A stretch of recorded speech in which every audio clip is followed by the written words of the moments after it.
And we're live. Morning thoughts, morning thoughts, morning thoughts. Shout out to Kaitai Jai Empress. Shout out to Seymour for being the first one here this morning. And Great Goody, second one. Kaitai Jai Empress, third one in the building. Shout out to the people going out to work this morning. Shout out to the people coming in from work this morning. Extra special big up. Shout out to the people who work multiple jobs. I have the utmost respect for you. Shout out to my entrepreneurs, my stay-at-home moms and pops, my retirees. Shout out to the drivers, the Uber driver, Lyft driver, truck driver, the taxi driver, the food delivery drivers, round town and long distance truck drivers. Shout out to every single clean-hearted person who wants good for others as much as you want good for yourself. Shout out to Eat Good TV because, she over there going with some things and things. It's Tuesday. It feels like Monday to me. My apologies for not coming on yesterday morning. But for those of you who follow and listen, you knew that I wasn't going to come on yesterday morning. I had a VA appointment. For those of you who don't know that I'm a veteran, and the VA scheduled their appointments in certain ways. And I've been telling you lately that everybody needs to start taking better care of themselves, right? So I have an appointment with a neurologist. Then I had an appointment with a eye doctor. Then I had an ophthalmologist. Then I had an appointment with, I said, I go all over the place. I'm there probing and prying and checking and thing. And I'm thankful that I have the opportunity to be able to do all that, because some people don't go get any checkup for the longest. And by the time they figure out, oh, you're at stage 4 this or you're at whatever that. So I'm doing all my checks just to make sure that I'm in good health and maintaining, I've put a lot of mileage on this body right here. I got to maintain it just like I maintain my cars. So that's where we at with it. Had an early morning appointment, had to leave home the same time that this would start because it was a ways away. And I had to be there 30 minutes prior to my actual seeing the doctor. So couldn't do the morning thoughts yesterday morning, but I'm here this morning. All right. And we have a festive morning. Triggering. So every time we have a discussion on SouFLoTV, and I warn about triggering or triggers, I'm always right. In other words, then, always right, as in some people are going to be triggered by this conversation this morning. But we're going to get into a conversation this morning like this. On the board, we have the Donnelly Donaldson and the Noel Maitland further update to that story.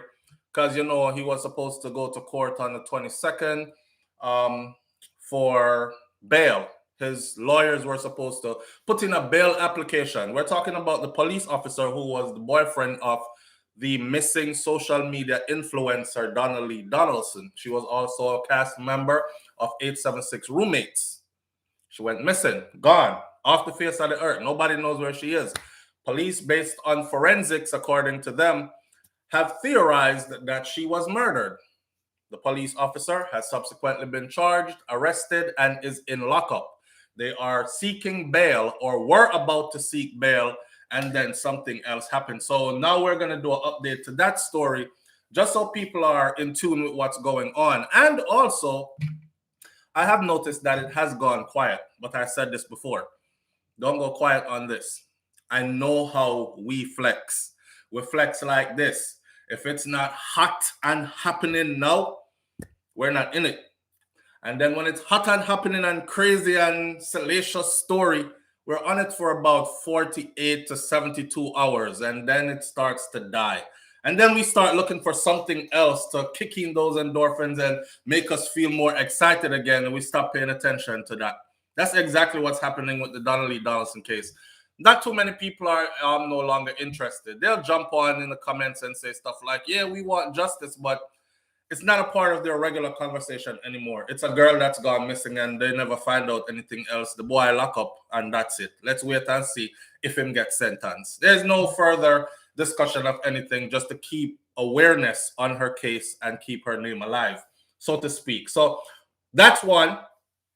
We're going to talk about social media and the death of socializing and communicating. Social media and the death of socializing and communicating.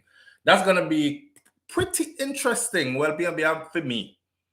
Then we're going to talk about why more Black people are going outside of their race to build families, dating, marriage, and all that stuff. And that's where I said, warning, triggering. This could be triggering for some people. Some people. So that's what we have on the board this morning. But before I do that, I have to read out for my sponsorship and Sonia's Bami Spot. Now, this is not a sponsorship. This is me always telling you about this place that I got the best food on the island of Jamaica from. And this is hands down, bar none. I promise you. If you go to this lady and you eat what she gives, what you bought from her, and it never tastes good, I will pay you back your money, right? This is Sonia's Bami Spot, specializing in freshly baked and fried bammies, and I'm gonna put her name in the link because I have her number, rather. I have her number. So if ever you're on the island of Jamaica and you feel like doing a day excursion, listen, she's located between border of Westmoreland and St. Elizabeth. There's a place out there them called Border. And it have a long line of food places, food stalls right out there. So it's basically where you stop to get some good food. I purposely have driven from Portmore all the way down there to St. Elizabeth, Westmoreland, just for the food. And I actually turned it into a day trip just for this food. The first time I got food from this lady, I pull up around the corner. I was eating, driving, and I had to pull over. And we eat off everything that we're supposed to carry with us. And then we had, you know what I'm saying? So like that. Last time I was there, I approached her. I said, I need some fish. I'm flying out tomorrow, blah, blah, blah. She said, I'll fly out. I said, yes. She said, all right, what you want? I said, all of this. Just like that, all of this. She said, you want all of this? I said, all of this. I'm going to take the whole light. You know? There's two ladies, and this is what I liked about this. It was two ladies. And to show how we could actually work in unison and be something powerful, this is what Miss Sonia them showed me.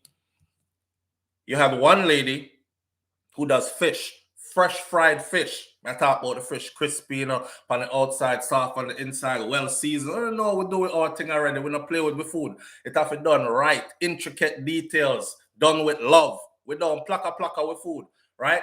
So she's over there doing the fish. And I stopped by and I wanted fish, some fried fish. But me, I said, yo, would have nice if me could have get some bami. And bam, the lady was right there. And she said, no, me not try to sell you fish. You buy fish, me I sell you bami. And me say, yes, man, perfect combination. This is what I'm talking about right here. And I tell Jamaicans this all the time. Because when I was driving through Holland Bamboo, I noticed a bunch of stalls were set up and people were selling coconuts. And every stall I sell coconut. And the same kind of coconut. And if it's mango season, every stall I sell mango. So how am I going to make money? You make money, him make money, her make money when we're lined up 7 stalls deep selling the same mango. It's not going to work. Somebody need to start thinking and say, yo, him a sell mango.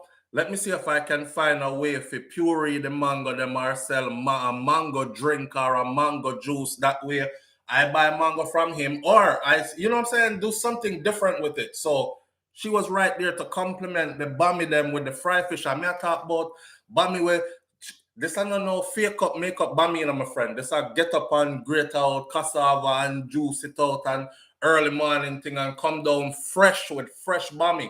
I swear to you. I'll put her number. She is located at the end of the food link or the food chain or the food stall them. She done at the end part, the last stall. You can't miss her, right? And it's 2 ladies in there. Best food I've ever had. And every time I go to Jamaica, I have to go back there. So big up to Miss Sonia them. Sonia's Bami Spot. Have to go back there every time I go. And big up to them. The next one now, this is an affair that you can dress up yourself, put on some nice clothes, and go to this event. Love and Nostalgia, this event is called. In joint celebration of Jamaica's 60th independence anniversary, Fowler, Samuels and Associates Group and the Steve Higgins production presents Love and Nostalgia.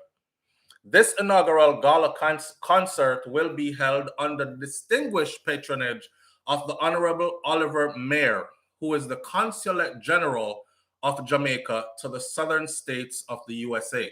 Now you can come at this event, come hobnob. A lot of stuff is done through politicking, as we call it, networking, and these kind of things. But this is an event and a fair where you put on your nice dress and you put on your nice clothes and you come out. It's not a battery rider event. This is not a pum pum printer event. This is not a mesh see-through marijuana. Hear me, marijuana, my mind. Marina event. This is one of those other kind of events. You will see my little ad going around for the rest of this week with the pictures and stuff, so it'll give you a better idea. This year's gala concert will feature acclaimed Jamaican tenor Steve Higgins and his production cast in an intimate setting at the newly renovated Royal Palm Beach Cultural Center in Royal Palm Beach, Florida, on Sunday, October 2nd, 2022 at 6 p.m. sharp. Audience attendees will comprise of Americans and others, persons from the greater Caribbean diaspora that are all brought together by a shared passion for theater and the performing arts. This gala concert event features the main act of Steve Higgins, along with Jamaica musical theater standout soprano Delia Winter and South Florida-based Jamaican balladeer April Mar. The three-member act has been delivering arousing performances for audiences throughout this concert series, with recent performances in Houston, Washington, D.C., Birmingham, Alabama, Atlanta, and even in the United Kingdom. Put on a nice outfit. This is not a battery rider event. Pum-pum shots, all them kind of things. That fellas, this is not a shorts and t-shirt event. It's not one of those kinds of event, right? This is where you look dapper and come proper. All right. So for preferred seating and VIP, I will list their contact number and where you can get tickets as well. It will be pinned in the comment section as the first comment. SteveHigginsProduction.com. You can get your tickets at Eventbrite, and I will give you the number as well. So 2 numbers you'll get this morning. After this show ends, you'll get the number for Miss Sonia's Bommy Shop, and then you will get the number for this Love and Nostalgia event that is coming up. All right. With that out the way, let's get into bigging up some people. Somebody said, is that like a bougie setting? Yo, bro, Shaka, easy no, man. Sometimes we have to get bougie. We can't just get out all the time. So we can't just regular all the time. So we're grown folks. Sometimes it feels good to put on a tux and sometimes it feels good to see a lady in a ballroom dress or something. Sometimes it feels good to just go on like say you're a bougie. Not true? And we all have it in us. We all have it in us. So hey, it's one of those kind of events. I wouldn't say it's a bougie event, but I would say it's a classy event. It's gonna be a classy event. You can't wear your Clarks. Yes, man, you can't wear your Clarks, man. You can't even wear sneakers. Remember when Jay-Z said 40 is the new 30, and something about t-shirts, big t-shirt, long t-shirts. He don't wear that no more. Get a dress shirt and button it up. That kind of stuff. Yeah, we're getting mature. So put on a dress shirt and some nice slacks and these kind of things. You don't have to be in a whole tuxedo kind of thing. But it's not one of them roll up one pants foot and come in, rocking and leaning like the dance here go and see 2 pretty girls on the wall over there, so I scrub it off. That's not that kind of an event. Me lose my own long time. We look good in everything. Nice to dress up. Of course, Rosemary King. It's nice to dress up. It would be nice to dress up and come out and, see everybody out looking the same, looking like how we look. We look good enough, people. We look good. When we put ourselves together and come out, we look good. I'm not talking about me, I'm talking about us. We look good.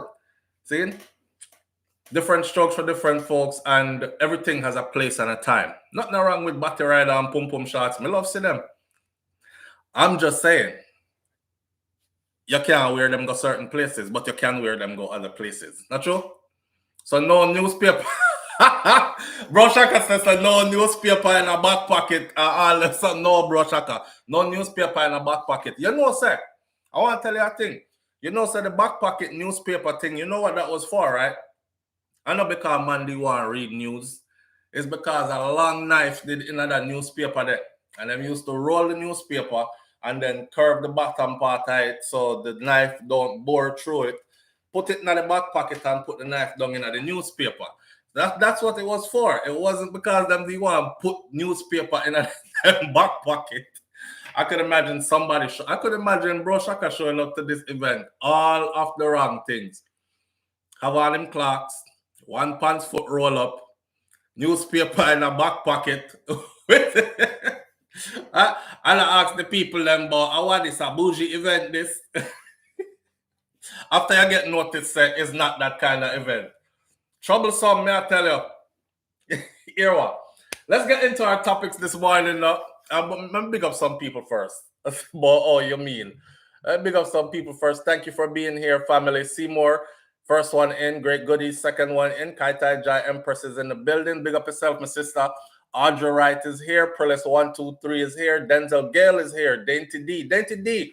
Big up yourself. Thank you for being here. Dainty D has been with me for a long time. I appreciate you so much. Mr. Article Dan there. Big up yourself. Mervin, the Point Jamaica Curls in the building. Main one is here. Lessa Stevens is here. Maxine Good as Gold is here. Michelle Howell is in the building this morning. Kaz Robinson is here. Candice on the beat is in the building. Brommel Wright is here. Good morning. Back on the plantation. Whoop. Yes. We know that go. Stacey Ann Williams in the building this morning. Nikki Trueprint is here. Wayne Nathan is here. Dorothy T. There. Debbie Jarvis is here this morning. Thank you for being here, Debbie. Karen Notice is here this morning. Says, good morning, SouFLo and the family and everyone tuning in. Blessed love to everyone. She wake up on the right side of the bed this morning. I wonder if, because you know, when them get them loving, them wake up happy, see? And when things go bad the last night before that, then wake up Bex. So she has spread love for everybody this morning. Blessed love and all these things and made the flowers grow beautiful and that. Somebody did something right. Sharon Spence, big up yourself and thank you for being here. Anita Kanan, Stash is in the building. Rosalind Smichael is here. BM there. Jane Ander is here. And again, I said Asarin Odetta is here. Lady J. Sean Cassell there. Big up yourself. Like up the video, fam. Kirk Gordon is in the building this morning. Christine Simpson is in the building this morning. DR is here. Soldier 819 there. Soldier, big up yourself. Pauline Graham is in the building this morning. Mesa is in the building. Bro Shaka is in the building. And Barack Marley is in the building. Hey, if I didn't call your name, Roxanne McIntosh, Pauline Graham, Bro Shaka, Marlene Grant, if I didn't call your name after all those, then you already know. It's manners and respect and love same way. Side note before we get started. Do y'all follow Shaq and Wiz? It's a Jamaican couple that does YouTube as well. Shaq and Wiz. Then what the name of them channel? Again, I don't follow too many Jamaican. Somebody I can bring up them name for me. I know somebody in here know who they are. Julie Tapper. Julie Tapper, do you know what's the name of their channel again?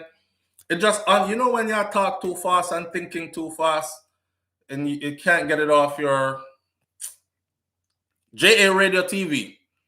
JA Radio TV it is. All right. Y'all follow them? That couple, man, I'm so proud of them. Remember, I know we've been on YouTube for quite some time now. So this is our 7th year. So a lot of people started out with us and 90% of who started out with us, 95% of who started out around that time, they're gone. They no longer exist. So it's a matter of who can stay the course. But bigger than that, though, it's a matter of what you do with this. Say you get a platform, right? And you've been blessed enough for your platform to grow. Because whatever material you're bringing across, people gravitate towards it. It could be yourself, your spirit, your energy, whatever it is, right? It's a blessing. But what do you do with that outside of that? And then I look at Wiz and Shaq, and I'm like, wow, I'm in awe. I'm in awe. They just had a new baby. They just, I was over there telling them congratulations yesterday as well. They just had a new baby. They bought a house recently. They were able to renovate their house, sell the house, and buy their dream home already, you know? And to see a young Black couple just doing it the way they're doing it. And then now yesterday, they closed on an investment property, which they're going to be using for as a rental property, Airbnb, this and other stuff like that.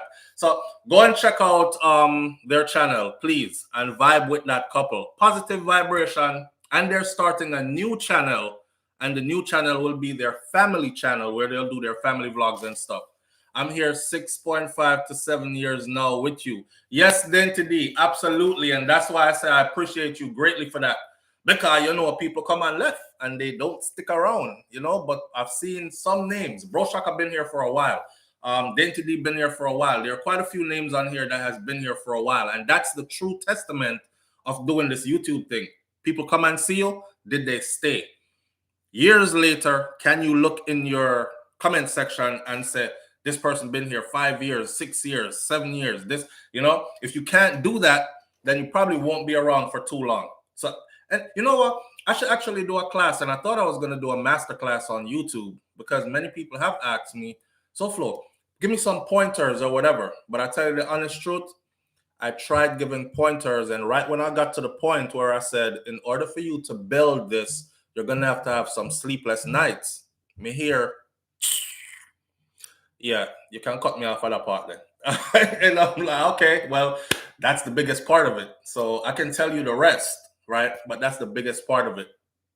Besides having meaningful material, be genuine, stand on credibility. You know, the fake stuff will always fade out. You know, people will always, the hype will always fizzle, but people will always gravitate back to real. Even people who are young right now that are into foolishness, you can do the foolishness, but they will mature sooner or later and they will leave foolishness behind and start looking for something with substance. And I realized that. Also, I had to be true to myself. Do you want to do something that you're getting older and you're still having to perpetuate that, like, this is how we are talking about, be up under your mother and dance all review and yes, suck out your so and so, my artist, this, and I can't see myself doing that and going back and forth in the comment section with people. Yeah, when I see you, I bust out your head, try it now. And I couldn't do it. So I had to reevaluate. So shout out to the elders who actually came here and said, SouFlo, listen, you're onto something, but you need to switch up a few things. If you take my advice, it's fine. If not, and you know what me say already. I mean, granny, them raised me now. So I learned to listen to older people from me did little. So I listened to some of the elders. We cleaned it up a bit and we shift course and we're doing well, right? Big up to them, but big up to Wiz and Shaq.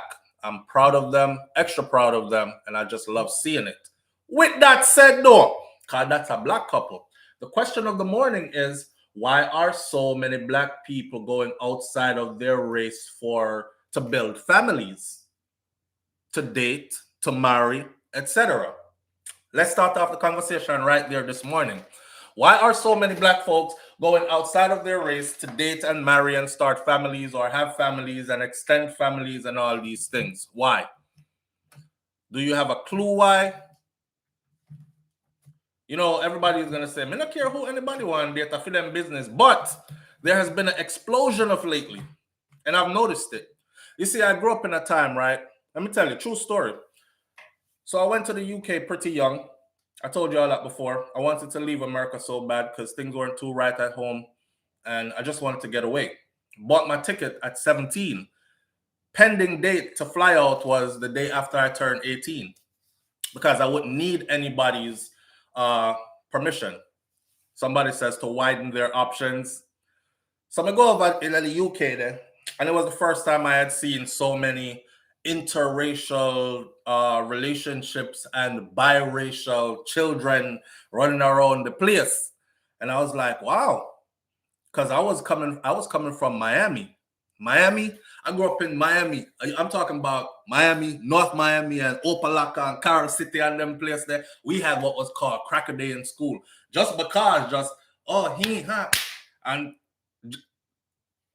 white kids wouldn't come to school that day.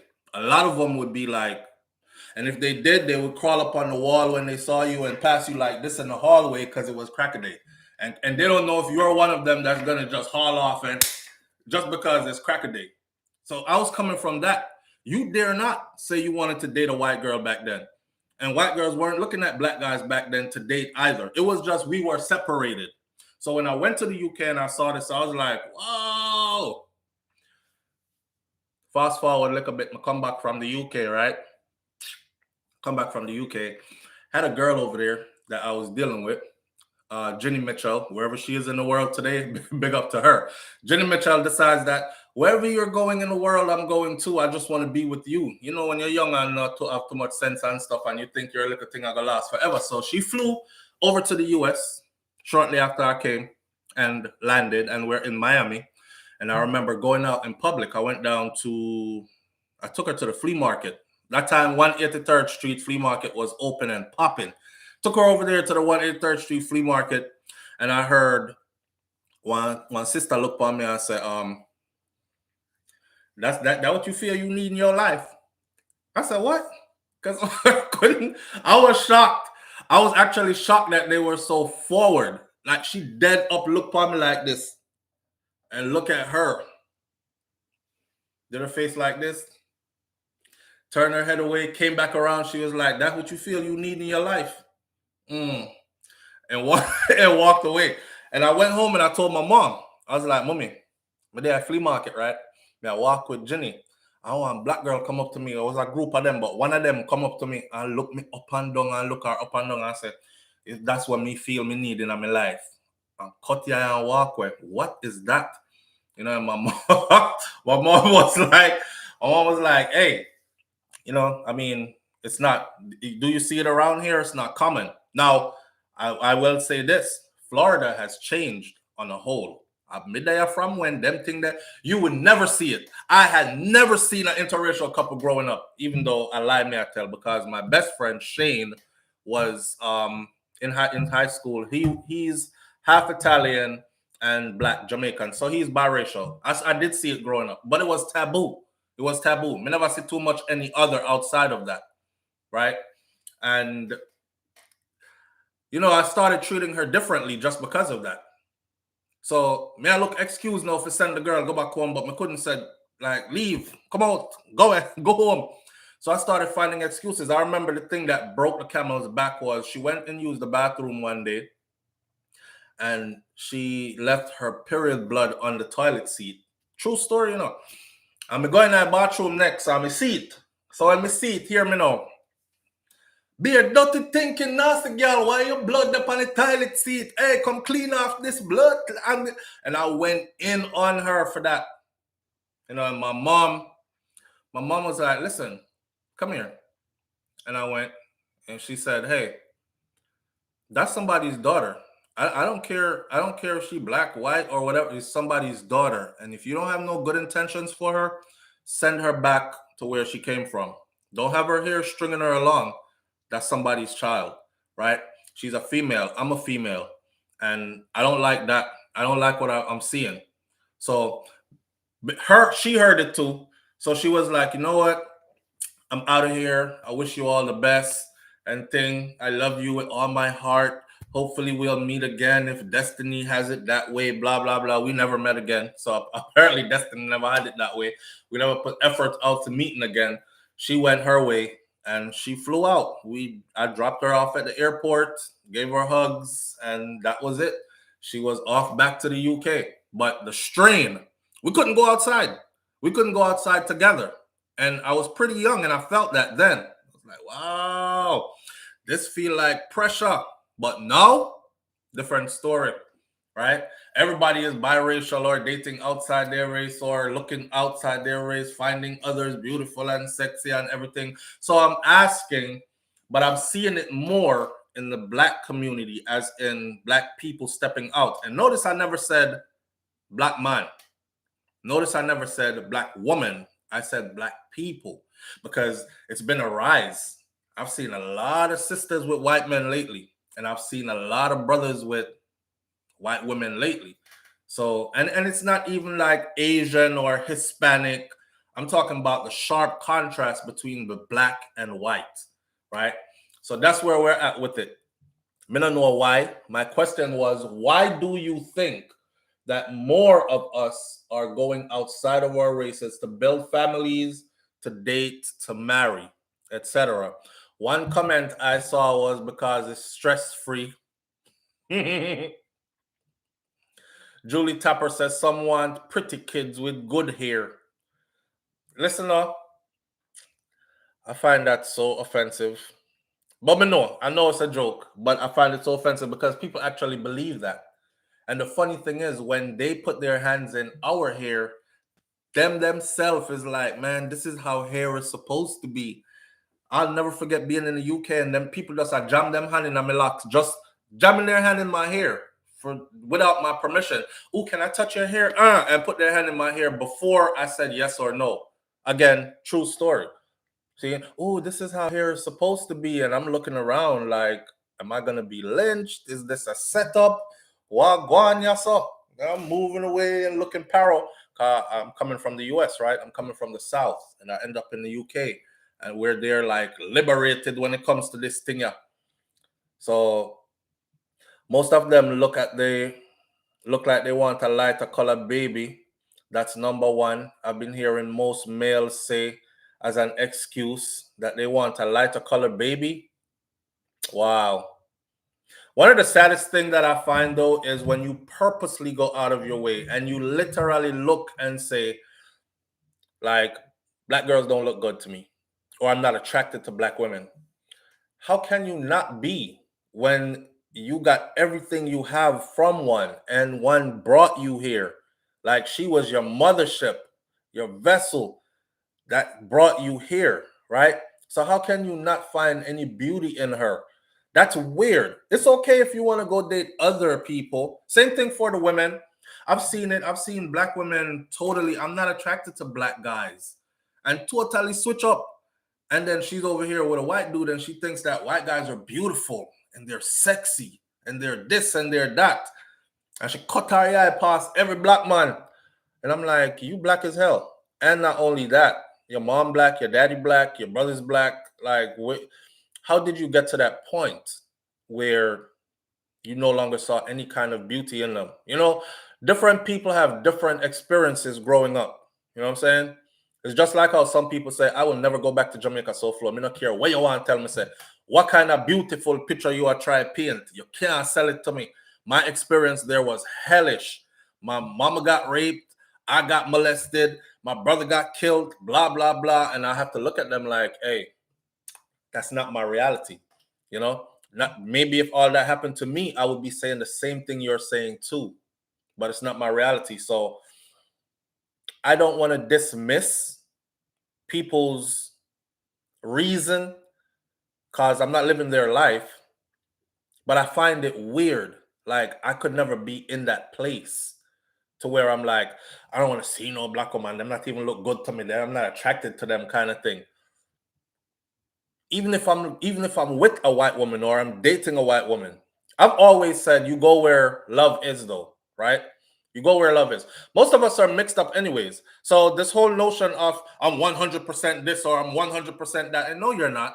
You're you're not. You came into a society where they labeled you this because you have so much percentage of this blood in you, and your features might say that.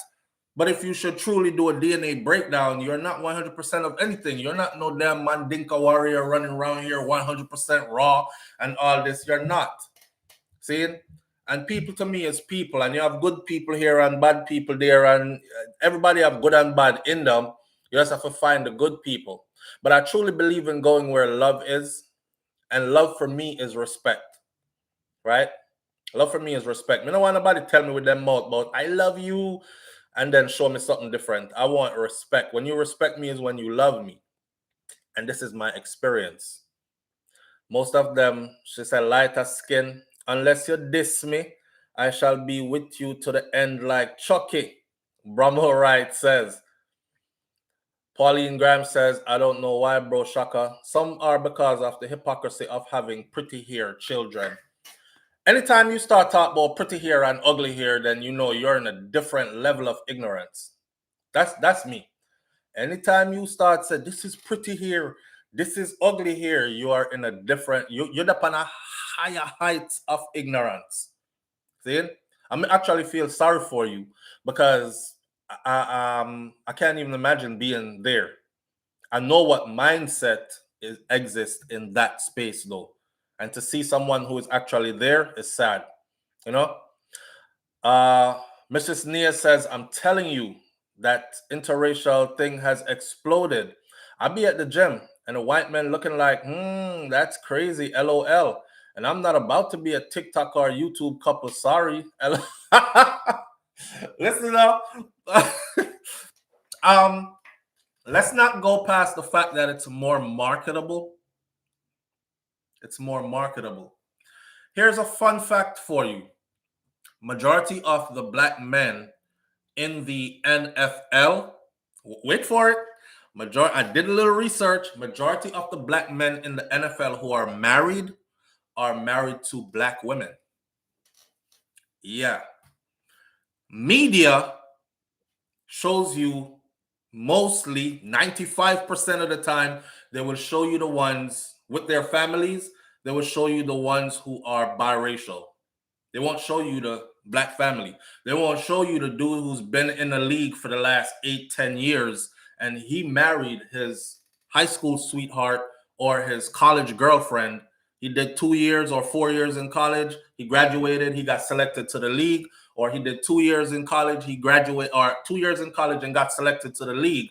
And he left and went. And he took his girlfriend with him, right? And she's black and he's black. And they've been building family and wealth and prosperity together for all those years. They don't show you that. It's not marketable. And I think on YouTube is the same thing too. I've seen black couples try to do like family vlog videos and whatnot. People just skip by that. Most of them, they're like, they have like the lowest views in that genre. But you see where the biracial couples are, that's where you see like hundreds of thousands of views. And I go and I read the comment section, and it's like, if it's a white, if it's a black, if it's a sister, that's with, say, a white dude in the video, you will have thousands of black women in the comment section. Oh my God, he is so sexy and he is so gentle with you. And I just love it. The way how he allows you to just be you. Man, does he have a brother and all that other stuff, and they're doting over him as in. And if you watch movies now, it's always the same thing as well. There's this black woman that's toxic as hell in the movie, but she has a white husband that allows her to be her, toxic as hell, and love her regardless of everything that's going on and these kind of things. So they sell this thing to you, I guess, where somebody is perfect for you is just not somebody that's like you kind of thing. Nobody can doubt that that message is being sold. I see it. I see it. Lulu Ridges says, what is pretty hair? Me no know no Lulu. Some of them people here kind of loopy. So pretty hair to them is the slave master's grandchildren's hair, great grandchildren's hair. It's pretty hair. Yeah. So are the eyes and the nose and everything else. That's why they end up hating themselves, That's Floridians for you. Soldier, me hear it from some of them mouth. Them hate themselves. All right.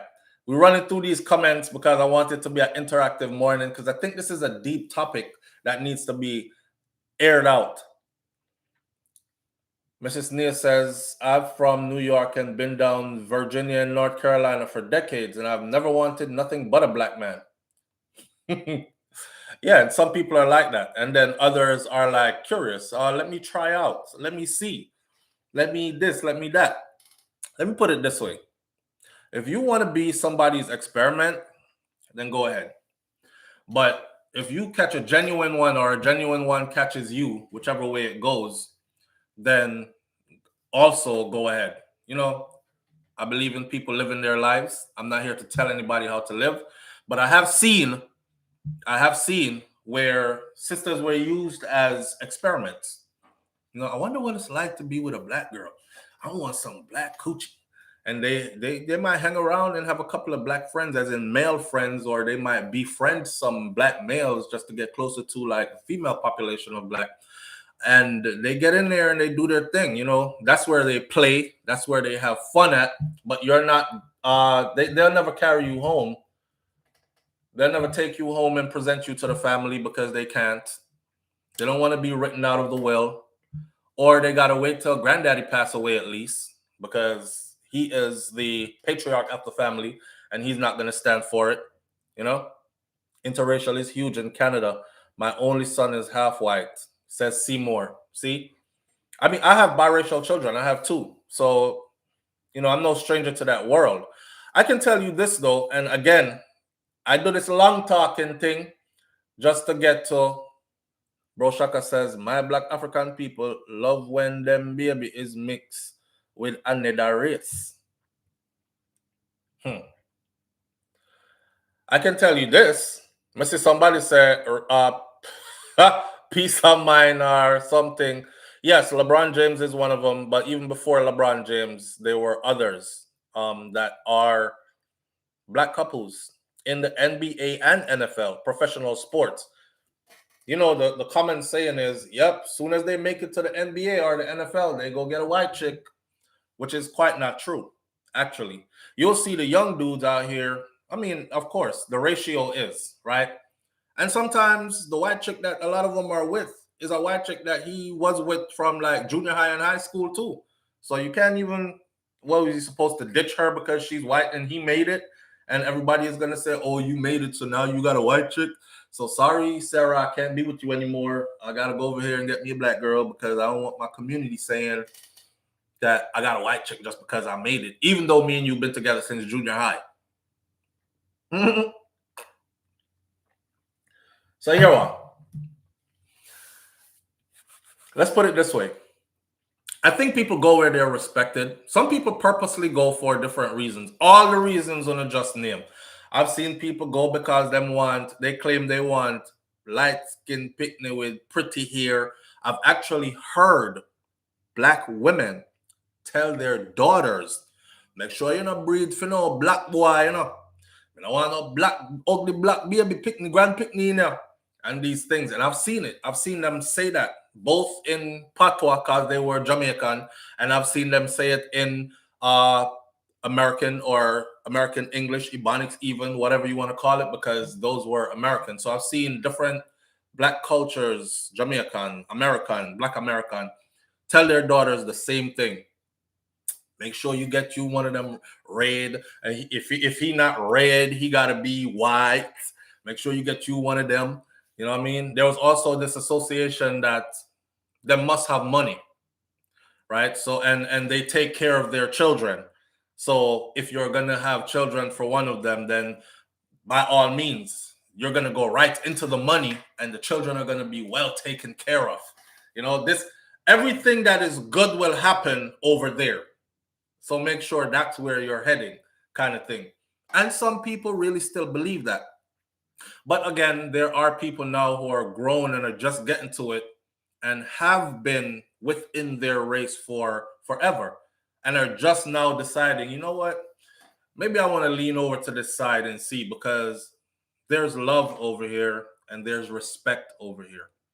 And sometimes that's all it comes down to. It comes down to somebody being compatible, as in somebody that will respect you, will respect your views, somebody that you can talk to without getting barked at like a dog, or without having things escalate into some drag down, drag out, call me out my name, try to attack my manhood, make me effeminate by your words, and all this kind of stuff, So people go where there is, and sensible people go where there is comfort, but where there's also growth or the possibility for growth.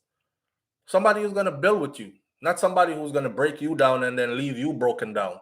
You know what I'm saying? And a lot of the times, if it comes down to that, and it so happens that it's somebody outside of your race, I know people are going to argue this and they're going to be like, hey, you can find all that within your race. Well, hear what? Life is short, my friend. You don't know. I would not want to spend all my days trying to find the perfect black woman, or the woman who I feel like is going to be the right person for me. And every time I gave myself and my all and it turned out ugly, I'm like stuck. Okay, let me get another one then, because it must have been her. Let me take some time off because it must be me. Let me fix me and go back, and I choose different and still get same result, and keep going, and then I die alone.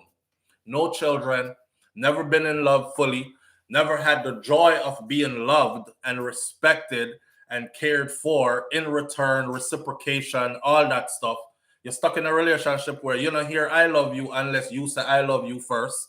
every little argument break off. You hear, so come out or something like that. Or F you, boy. You're not a man no more. You a boy or you a boy or whatever them want to call you and all that. You know, you shift the dynamics and you get a different result. See? I can tell you from my own experience. My own experience is that I had never been more disrespected as a man dating white women than I have been dating black women.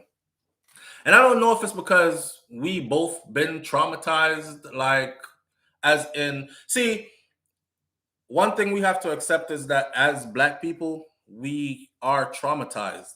And we are not, and even those who have found healing, you're not that far removed from trauma. I mean, there are people here still who can tell you that, yeah, we had to run away from South Carolina. That's how we ended up in Canada. That's how we ended up in New Hampshire. That's how we ended up in Boston. That's how we ended up, because we was trying to get away from what was going on down in the South. So we're not far removed from Jim Crow and all this other stuff.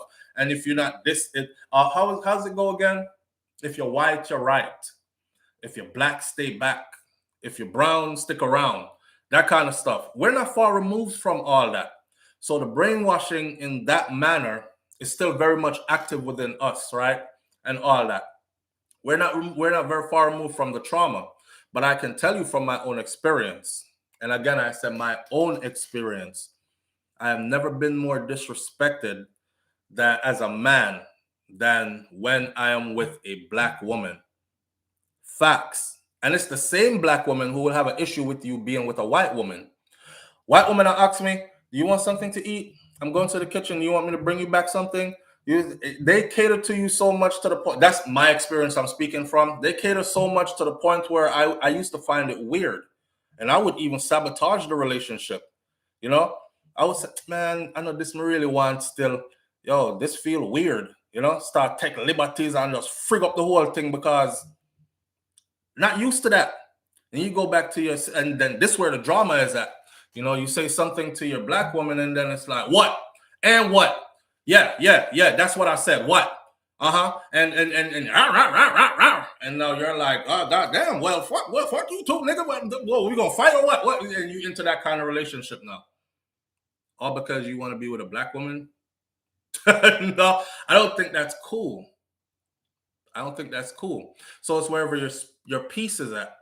Now, there are black women out there who are calm and who are nurturing. Nurturing, that's the word. Nurturing. Respectful and nurturing. There are those out there. There are. Let's not act like they only exist in, because that's not what I'm trying to say at all. I'm just trying to say that in my experience, I haven't met one. I haven't come across that as in that way. Because I'm still like, I can only speak for me and my experience. You know what I'm saying? I can only speak for me and my experience. I don't know if it's because we've had the same past. Put it that way. No, I think we've had the same past. Brahma Wright says, me no need to hear it. Show me. Yeah, show me. But how about when they don't show you and you don't hear it? You know, I've never had like the biggest disrespect. Yeah, every time. It could be that I keep choosing the same type, because I've told sisters this before. I've told black women that, yeah, you keep choosing the same type of spirit though. And now you're out here saying, all these niggas the same. Ain't none of them good. But how many have you been with? And she is like, if she should be honest, she'll be like, well, technically speaking, you know, she's not going to hit you with the 3, 4 could count on one hand today. She's going to hit you with the truth today. And she'll be like, I've been with about 15, right? You 35, you 40, you've been with about 15. And at this 35, 40 age, you've concluded now that ain't none of them good. You're the common denominator. You're a common factor in this, my friend. So look into yourself and see what it is. Maybe you kept on choosing the same spirit, the same person.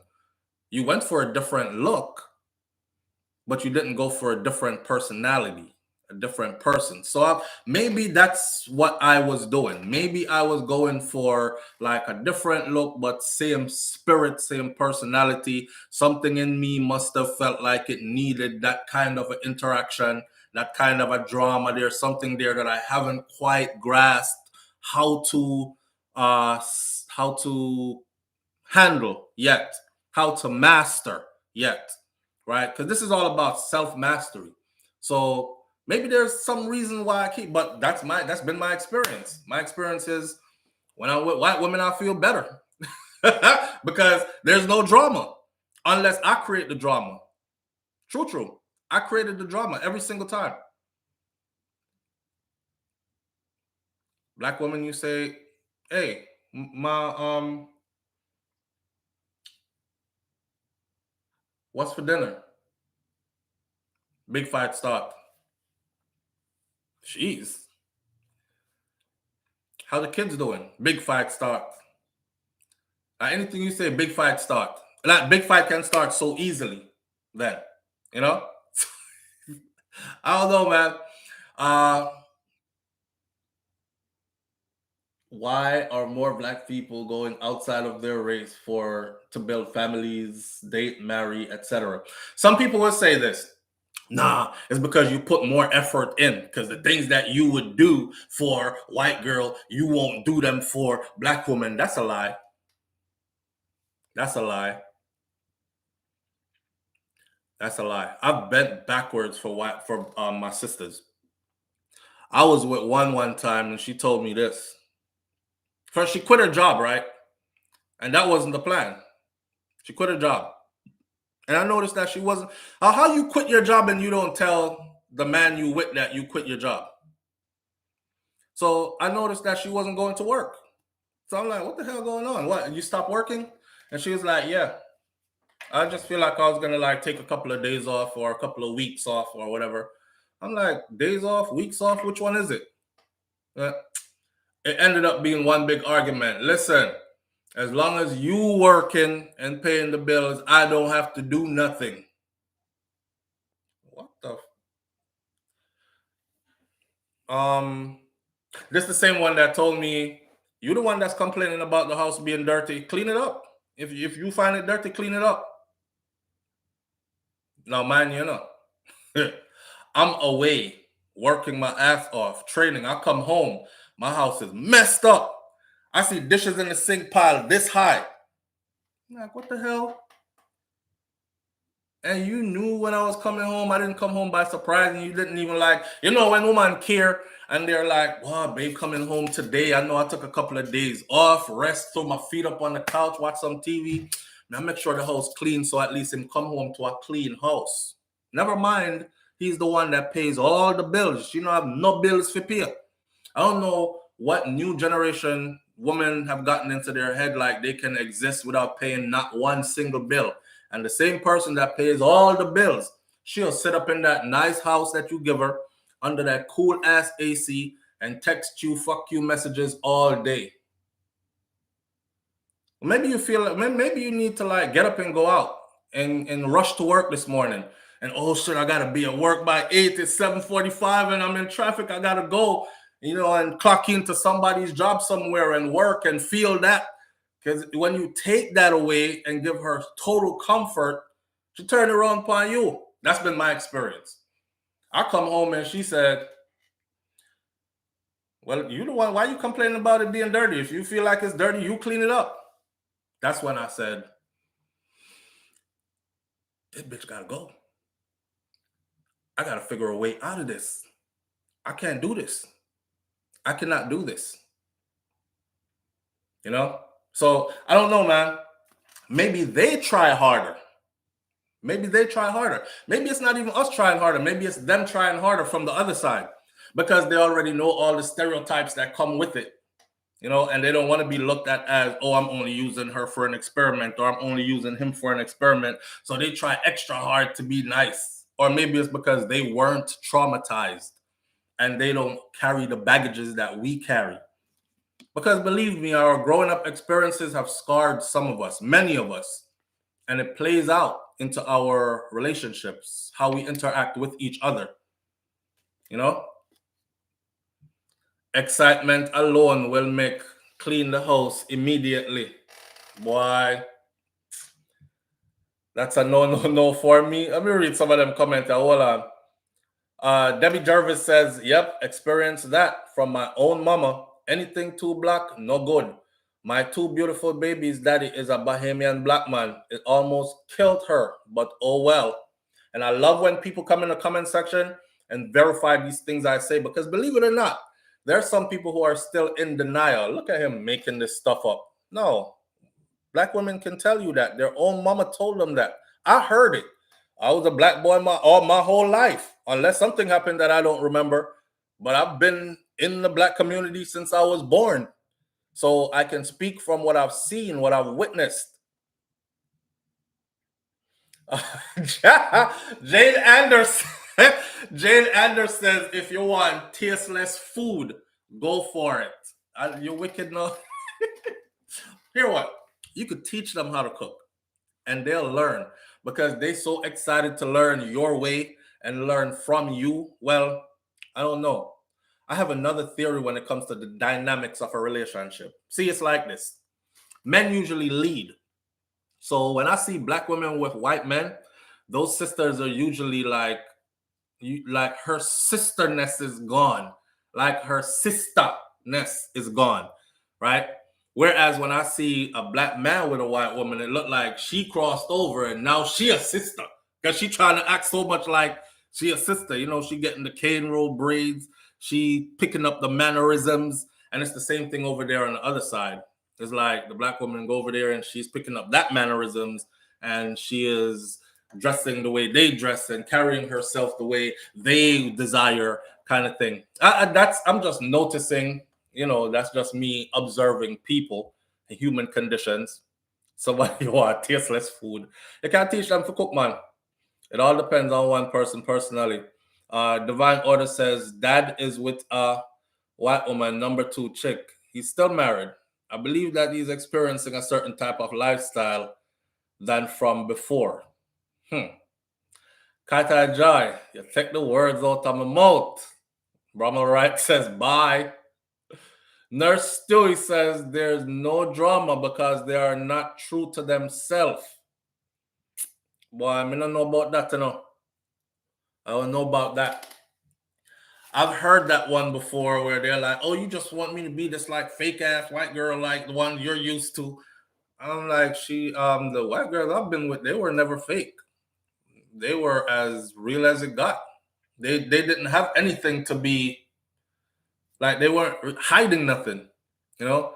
There wasn't no put up of a front, and they remained the same the whole time with the same personality, the same even keeled personality. You know how when say you leave home, right? You leave somebody in one mood. You just went to the grocery store, you picked up 4 items, you came back, 20-minute ride back to the house, and you came back and it's a totally different person in there. And then 30 minutes later, there's a next totally different person in there. You know, there's not that roller coaster I've experienced. They're just like evenly keeled right through.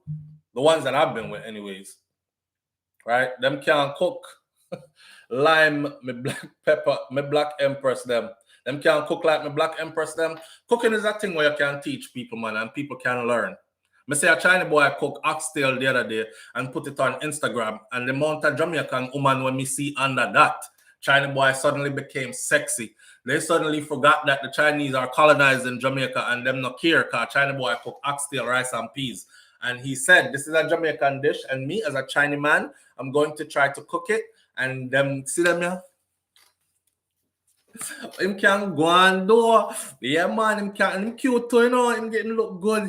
He can definitely get it.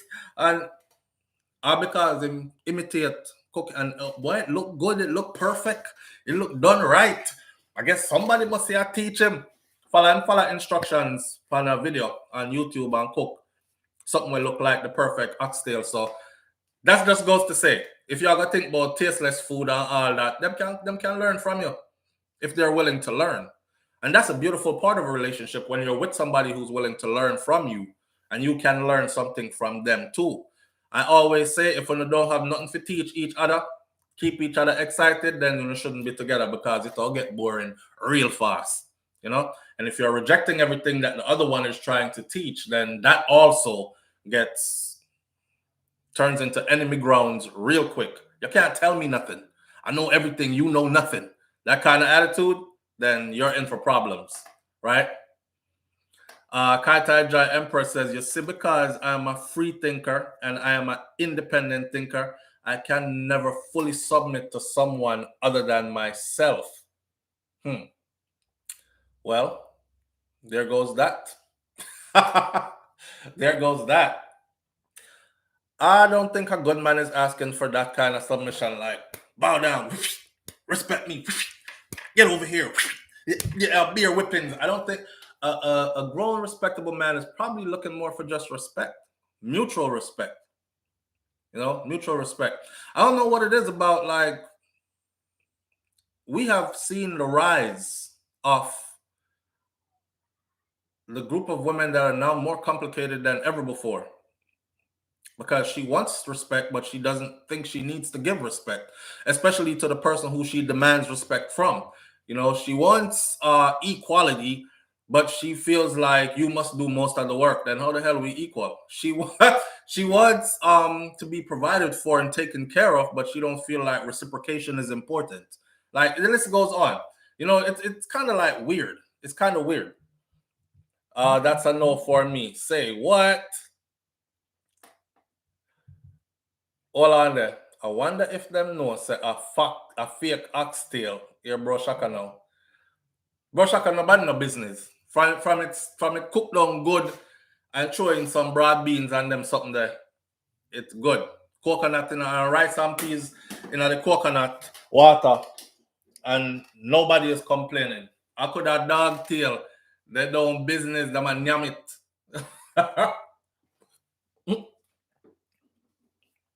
Jane Anders says bedroom submission every time. Yeah. That's the majority of our women today. It all ends in the bedroom. It all begins in the bedroom, and it's all about her crutches. And then them talk about black man, how you think with your wood. No, no, start to think with the crutches more than ever before, more than any other generation of black women. You are at the forefront of thinking with your pom pom. Yeah. Because it might feel long till it bend, and then it might feel ram it up, then bust it up, and it might can go for 24 hours straight with 7 rounds in between and no rest, and at the same time find time to work a good enough job that pays all the bills and gives you vacation at least once or twice a year, and then it might do like, come on now. And there's a rise in men who want to be treated like women. Oh, who are treated like that. Just well on there. At Katajai, we have a talk. She said there's a rise in men who want to be treated like women. Just because you're a woman, why can't I get the treatment just because I'm a man? You see? That's the problem right there. That's the problem right there. If you don't know that a man requires the same things that you require as a woman, then you shouldn't be in a relationship with a man. That's factual. You like tenderness, right? You like to be spoken to in a loving tone, right? Regardless of what the situation is. You like to be catered to. You like when you do something nice for somebody, your partner, they do something nice back for you without even saying it. It's reciprocated, right? You like all these things. Why is it, oh, he's acting feminine and want to be treated like a woman when a man is reaching out saying, I want the same things that you want? You see, that's the thing. Remember, the topic is why are more black people going to the other side, to other races? You see, when you're, and again, my experience with white women is that I'm treated that way without having to say it or demand it. And you reciprocate because I'm a reciprocal kind of person. If you treat me good, I treat you good. If you respect me, I respect you, right? If you disrespect me, I disrespect you. If you treat me bad, I treat you like shit. And that's just how it goes. I'm one of those don't turn the other cheek kind of person. If you punch me lightly on my face, I break your jaw. And I break your arm too so you can't punch again. That kind of person. So we require the same things that you do. Men require the same things that women do. And if you don't know that, then you shouldn't be in a relationship. You know? I'm universal and colorblind. My tunnel vision damaged. Seymour says I'm universal and colorblind and my tunnel vision is damaged. It appears, for my experience, that white male want me for their experiment as something exotic. Or melanated males, some act like I should take care of them. Single like a dollar bill, says the divine order. You know what divine order? Me I give out some sitting there this morning. Me I give out some advice. Notice you say them act like you should take care of them is because you're meeting the wrong ones. You're meeting the wrong ones. Because there's brothers out here who got all their stuff together and they don't want you to take care of them. They don't even want nothing from you except for you. They want you, but they just want to know that they have you. You know what I mean? And yes, there are some white men who do. You are his plaything. You are, and it's been like that since from way back when. Plantation Master had his wife and then he had his wenches. We all know that if you know your history, right? And he used to take the wenches into the bed and do whatever he wanted to do. All his fantasies were worked out on her. The things that the wife wouldn't do. Let me put it in this hole. And she's like, nah, I'm not doing that. And he's like, okay, my little slave girl will though. Wait till she come up here tonight. And they used to work out them fantasies, pun. So yeah, you've always been a playground thing. But there are those who do marry you and care for you, bed wenches. It's a part of the history, isn't it? Now go on let me and make this up now, you know. Now go on let me and make this up now. Katai Jai says, your one experience dictate the temper for all women. That's not fair. Boy, I don't know. Who should have to get that one day? I must say Seymour or somebody. Yeah, so it's very real. It's very real. And a lot of them do see you as an experiment. I've known quite a few who, even in like early adulthood, they were dating and black women are very accepting of them. Once them decides that them like black woman or want black woman, everyone black woman available. Very few would say no. And I knew a couple of these types. And throughout our early years, you know, in your 18, 19, 20s, 21, 2, 3, 4, them age, their early days, playground days, they played heavily in the black field. And now everybody is grown, have their family and married, and you best believe that they're actually married to somebody who is of their race. I don't know if it's because family wouldn't accept or they couldn't bring them home or what the case was, or they decided that, or them just really fall in love with somebody that is more loving towards them than, because it'll be hell for them. You see, black women, I don't know, most of them don't hold back. So if they came over here and got the same treatment that a lot of us got, it could see why they went back over there real quick. You know, what you said, nigga? Damn, see, like that, no, I'm out, and go back to, you know, I don't know, but if you feel it, it's real. Live on the air with SouFLo. Good morning. I don't know why I didn't see the phone ringing. It's not ringing loud. Brother SouFLo, my brother, bless up and prosper. Yes, Mas Prosper. I'll go on, my brother. Brother, you listen to the essay. And if you talk about the proceedings and the... Hold on there, we can't hear you, you know. So you have to go talk up. We never talk in early out here. I'm to the sleep at 5 o'clock in California. Now we go. Anyway, so let's talk about it when you go interracial thing. We can't, hold on there. We can't hear you, man. We can't make you continue like that. Can you hear me now? Yes, if you can't get it clear, we can't go when you're talking as speaker, so we know we go. You're talking as speaker. No, we can't hear you. Okay, so here it is. Let's talk about the black girls and the white boy thing, okay? I've been around some people, women in California, where, you know, the public schools not in affluent areas, so everybody intermingle. So one sister let me know she's a mixed girl, as we call them, mulatto back in the day. So she ended up and deal with this white guy. Well, like a fantasy, and as you just say, what wifey won't do, is the slave girl will do. She make me know. And she big woman, she meet me, tell me, yo, she's like 20 odd years old. And this guy had her parading in front of his friends. And he's supposed to be a boyfriend. Parading because they have a fantasy of wanting to see what she looks like. Or what we look like. I mean, it's supposed to heard the same thing with some other black girl who come up with us when they say California, that place is very mixed up. And I'm like, what? I said, you kept being with him. And she's like, yeah, and then I'll get married and divorced. I said, wow. And I said, man, y'all crazy out here, man.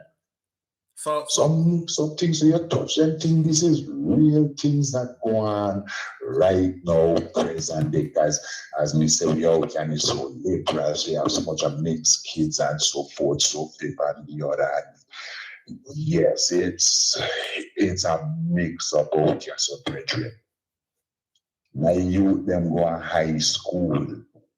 There's a cross dresser that go to school with them. Okay? Yeah, man. Real talk. When we say cross-dresser, you know, this is a guy that put on two and things and things, you know, once him a ride scooter with and we're gonna come with an umbrella and a hitch off. Real thing. Yeah, so you way I said the world is just mixed up now. And I'm here, you know where we from. We are defend that, but here how me have to teach my youth. Hear this, man, guys. That's a person. You have to respect that person as an individual. So if he says hi to you, because I'm looking, that's a dude. If he says hi to you, hey, hi. You're telling you keep it moving. But this is the cookery we're dealing with. This is the kind of cooking we're dealing with on the West Coast out in some seat all, you know. Just the other day here, you know, we train youths.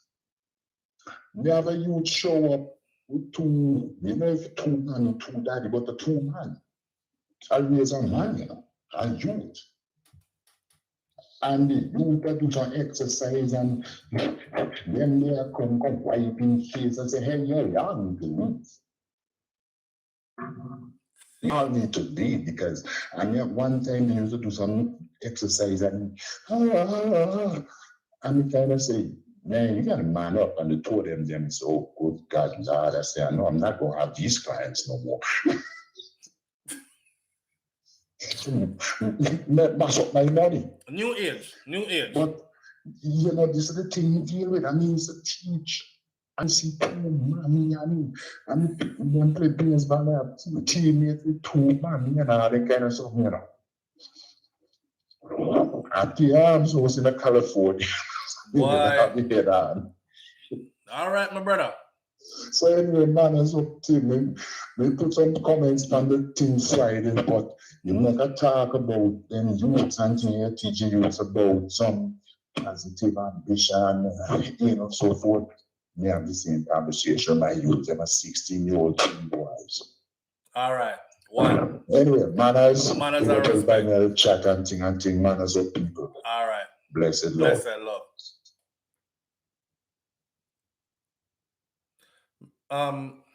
Mr. Prosper, me come off confused because we started off talking about interracial couples and end up with man dressed like woman and then teach them to say hi and hey when the man was dressed like woman say hi, you must say hey. Yeah. Yo, me did last just like uno, so bear with me. You see, this is a safe ground, okay? We're not here to make anybody feel out of place and all that other stuff. This is not perfection.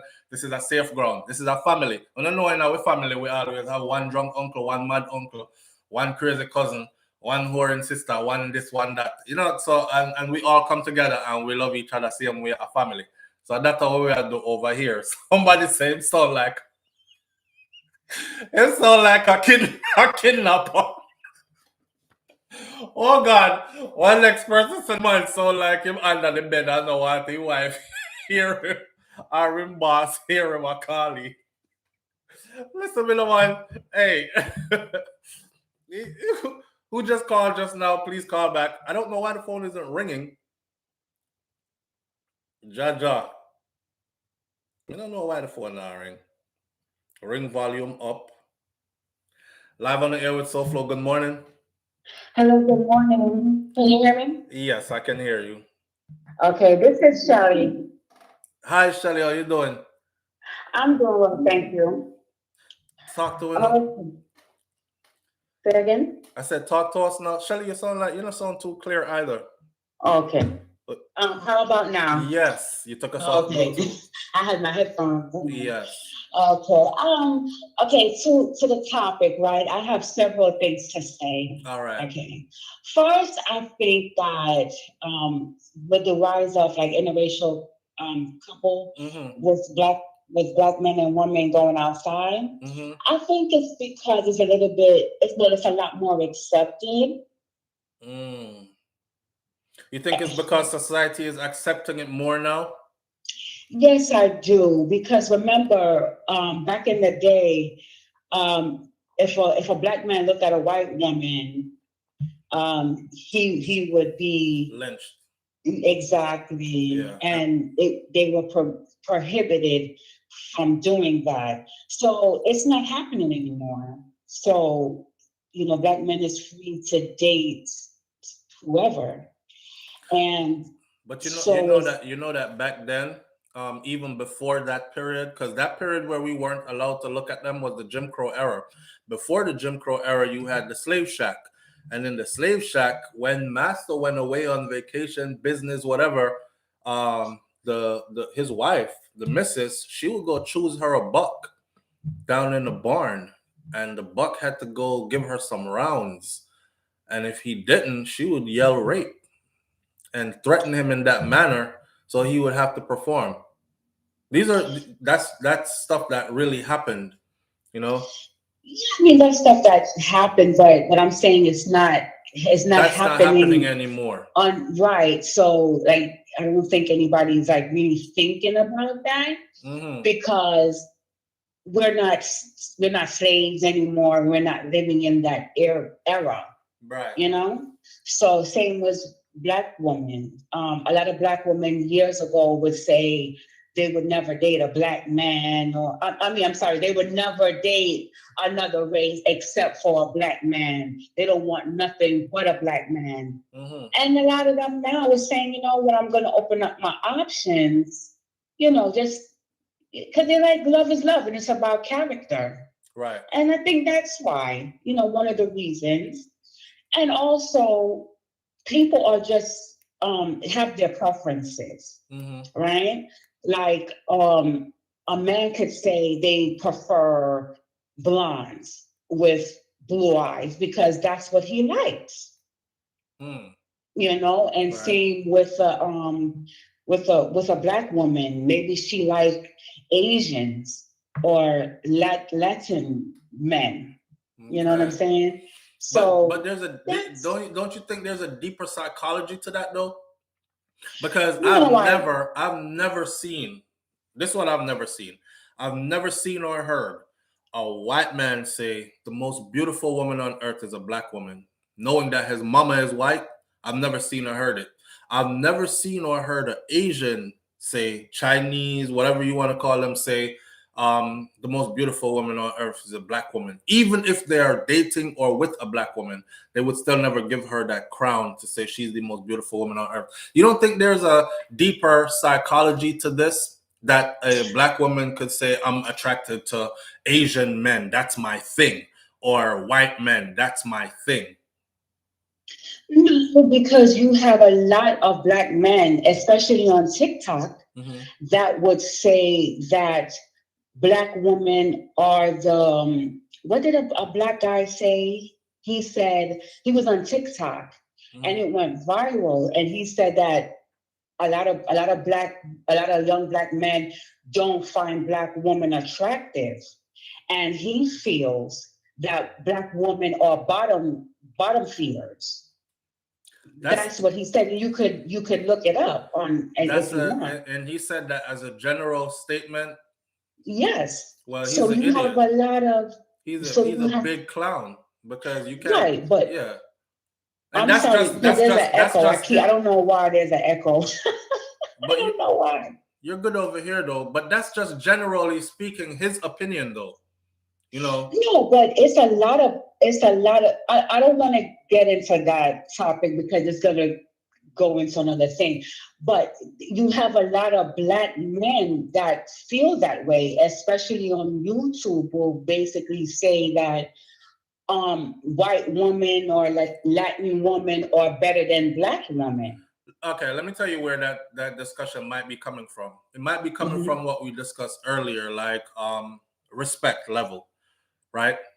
Respect level is what they're looking at. And it's more, say they've probably seen it, been with it. You know, one important thing I wanted to say as well, let's think about a lot of these women, they are black women that raised some of these boys, and they might have raised them in a single mother home without a daddy, and they might not have been the good mom.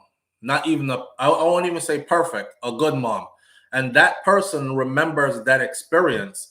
You as a mother and a black woman, you can actually turn your son off from black women for the rest of his life. That's why I said earlier that their experience is not my experience. So whatever reasons they have for going all the way the other way, just remember who their first woman was.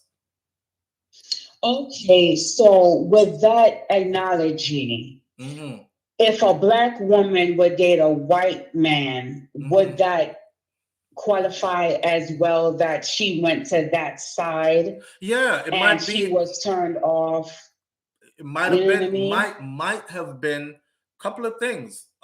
It could be from her dad. Her dad just not being there. She probably came up in a single mother household, watched her mom struggle. She had no daddy to lean on. She probably had a couple of other friends who were black that experienced the same thing. A couple of us grew up together that had no daddy there. So our perception of the black man in the home is like, damn, well, we believe the narrative now that they always leave their children and whatever, because it was done to us and it was done to all our friends that we know growing up. Now, mind you, it wasn't done to everybody like us because there were solid black homes out there. We just weren't privy to that. You know what I'm saying? But our experiences teaches us and we move off of that. So if she had a bad experience or a couple of bad experiences, she might have been molested by an uncle that was a black man. Then she had a black daddy that was there or every once in a while there, didn't care for her much, and she was neglected by him. She went out into the world searching for love, and every other black dude that she went to did the whole hit it and quit it. One over here and I'm moving kind of thing. And then she started going to white dudes, and the white dude was like, oh, I love you. You're so tender and soft and care for you. And she's like, okay, this is where it's at for me. It's just people's experience. And we can't sit around and devalidate people's experience, if there's such a word. You know, we all have different experiences. And I'm glad that you brought it up. And that's one other point really quick. I used to get upset when I heard black men would say these things because I'm like, I didn't do anything to you, so why am I getting blamed? But like you said, you know, we shouldn't devalue anybody's personal experience. Right. But, you know, sometimes people would take it to heart. You know, and say, well, I'm a bottom feeder and be angry.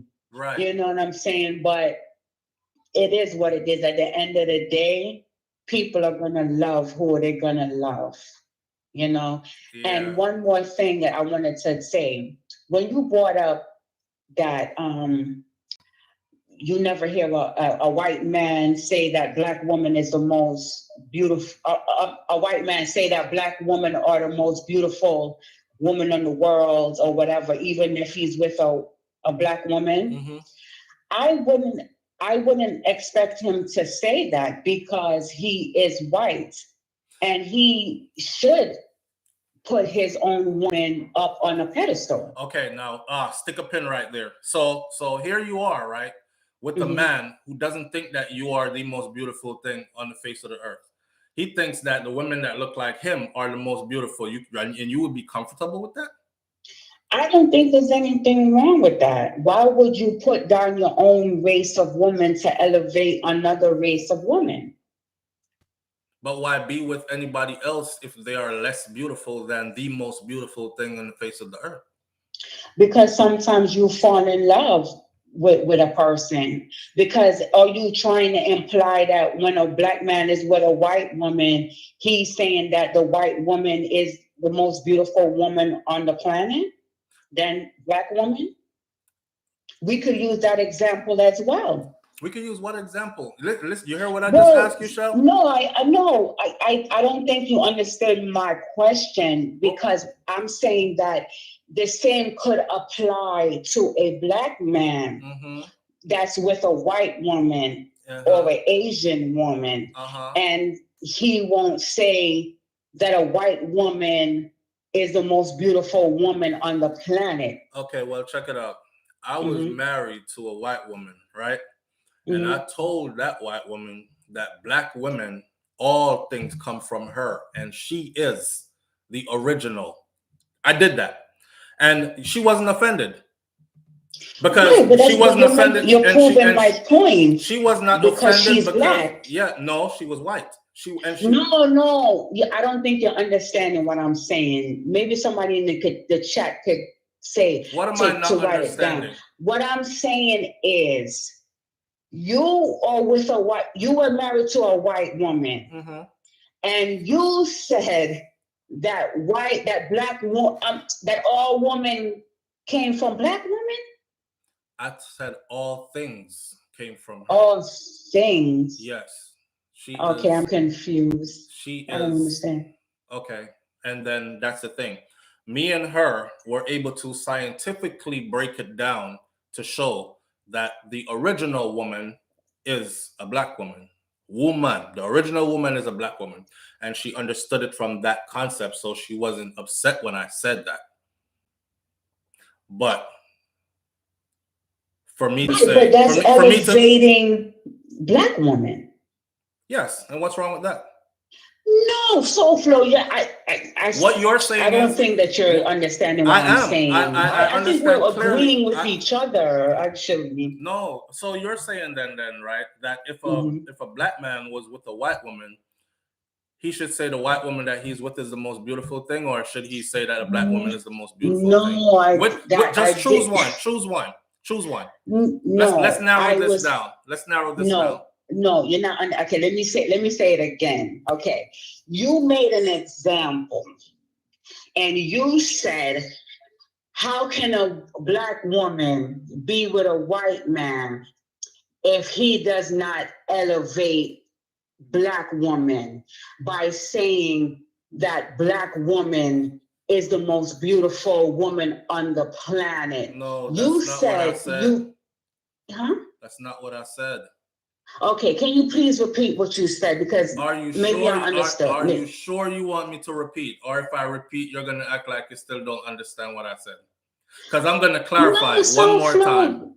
Repeat it. Maybe I misunderstood. That's all. Listen to me, right? A black man being with a black woman, being with a white woman. Here's the thing. I said, if a black man is with a white woman, that's fine if that's who he wants to be with. But in his mind, or is he able to say it out loud, that the most beautiful woman on earth is a black woman, even though he's with a white woman, right? And vice versa. So would you be comfortable now being with a man of another race who feels you as a woman? Would you be comfortable being as a black woman with a white man who thinks that a white woman is the most beautiful creation from God, but you're his wife and you're black? But that's what I was agreeing with you with. But it's a question that you're not answering. Yes, I said yes. And I also said... You said yes? I said I don't expect him as a white man to uplift black women above his race of woman. Then why would you want to be with that? Why would you want to be with that then? But that is just natural. I then followed it up with a question. That's like a when I asked you, oh my goodness. SouFLo, I then followed up the question with if a black man was with a white woman and he still felt like black woman was the most beautiful woman on the planet. That's what I asked. And I gave you an example that I lived that. I'm not disagreeing with you.